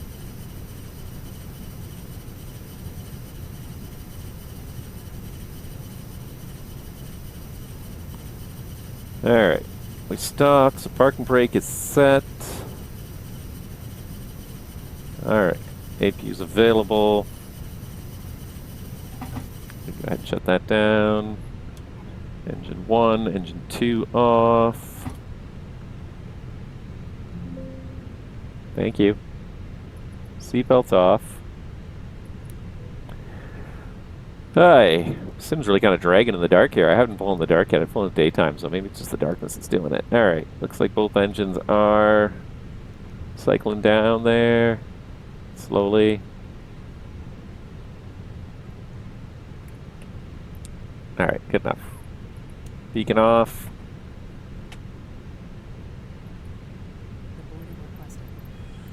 Alright, perfect. Here comes the jetway, then they're going to do the deboarding. Parking checklist. Scandinavian 38 Kilo, hold short runway 30 on Foxtrot. Set. Contact tower 118.105. Bye-bye. Off. 118.105, hold short Foxtrot runway 30, Scandinavian 38 Kilo, bye-bye. Repeat last. Wing lights. Off. Fuel pumps. Off. Parking checklist completed. All right. We did it. We're here. We made it. Performance is getting a little chunkier at night in the rain. I'm a little bit unhappy with that. I think I might have to start tweaking some settings again, but sometimes that's what it is. I think the GPU is just getting maxed out by all the things that are trying to all happen at the same time here. Is that as close as the jet bridge gets? Really? I think it's coming from the wrong place. There's something wonky about this jet bridge here. It doesn't quite reach, but I feel like it's supposed to come from here, but it came from back here. It's mounted in like the wrong place, so I wonder if that's a GSX jet bridge. I'll have to go and investigate that. I haven't been to this gate before, so I hadn't seen that before, but maybe that's why it's not working properly. So I'm not going to worry too much about it. The point is we finished the flight, and we are here. So we are going to very quickly go ahead and hit submit flight on this. Yes. Give it a second. Flight has been submitted, so we're now ready for the next flight. So what will the next flight be? It'll be out of Copenhagen somewhere. It's going to be Copenhagen to Munich. Not a long flight either, so it's going to be a pretty short flight. What is that? That's an hour and 40-minute flight. So that's not too bad. To Copenhagen. And we'll just continue with our schedule. So after Munich, it's back to Oslo. Oslo over to Heathrow again. And Heathrow back to Copenhagen before we go down to Rome. Leonardo da Vinci Fiumicino Airport in Rome before we finally come back to Oslo. So not a bad season. I can't believe it's been like a half a year and I've only done like 4 of the legs in this season. It's a little bit crazy. I've got to get a little more regular, but my plan is definitely to do another stream next week. So it's been I'm on vacation again. I was on vacation last month, and this is when you're bottom of the list. These are the vacations you get. You get vacation in October and November. So I guess I can't complain. I mean, I can complain, but nobody's going to do anything about it for me, so... Anyways. Yeah, so, but, yeah, stay tuned to the channel, guys, because I think next week we're going to have another stream here. It's got really... My thing has got really dark here. I don't know how to make it less ugly, dark. I don't know why it got so dark here on my camera here, but it did, so... Anyways, yeah, that's it for me for today. We're done. We finished it. We finished another leg, and yeah, a quick little dashboard check because we didn't even really look at this here, but it did all seem to work. It did all seem to function, except for that little 10 minutes where my stream dropped. So I'm going to have to just work around that. I don't know why it dropped, but the rest of this stream has been successful. We've been now 1 hour and 45 minutes since I restarted the stream, and it seems like it's worked pretty solidly. So maybe it was just a problem with the encoding solution that I had chosen. So. Anyways, yeah. So far, our career's going okay here. 41. I'm just going to go ahead and switch off this. Yeah, so we do have $4,100 in the bank account, enough to buy a type rating. If we want to think about that for another aircraft type, 5,700 XP. We need to get to 10,000. We need to double the XP we've earned so far to get to the next level. So it's not happening quickly, but that's okay. I'm in no particular rush. I'm enjoying this, and I'm hoping that was it. Yeah, I guess everyone can get off. Goodbye, everybody. Everybody go to the hotel, or go home, I guess, if we're probably in Copenhagen. We're probably at everybody's home base anyways, everyone's domicile, but yeah, nevertheless, I'm going to try and keep this up and hopefully try to do 2 streams at least a month on the Pilot's Life from now on. I don't know how that's going to work, especially December being a holiday season, but November should be pretty easy. So anyways, guys, stick with me till next week. We're going to be doing another stream. In the meantime, enjoy the rest of your week out there, whatever you guys are doing, and we'll see you next time here on Captain Nav's live stream. Take care.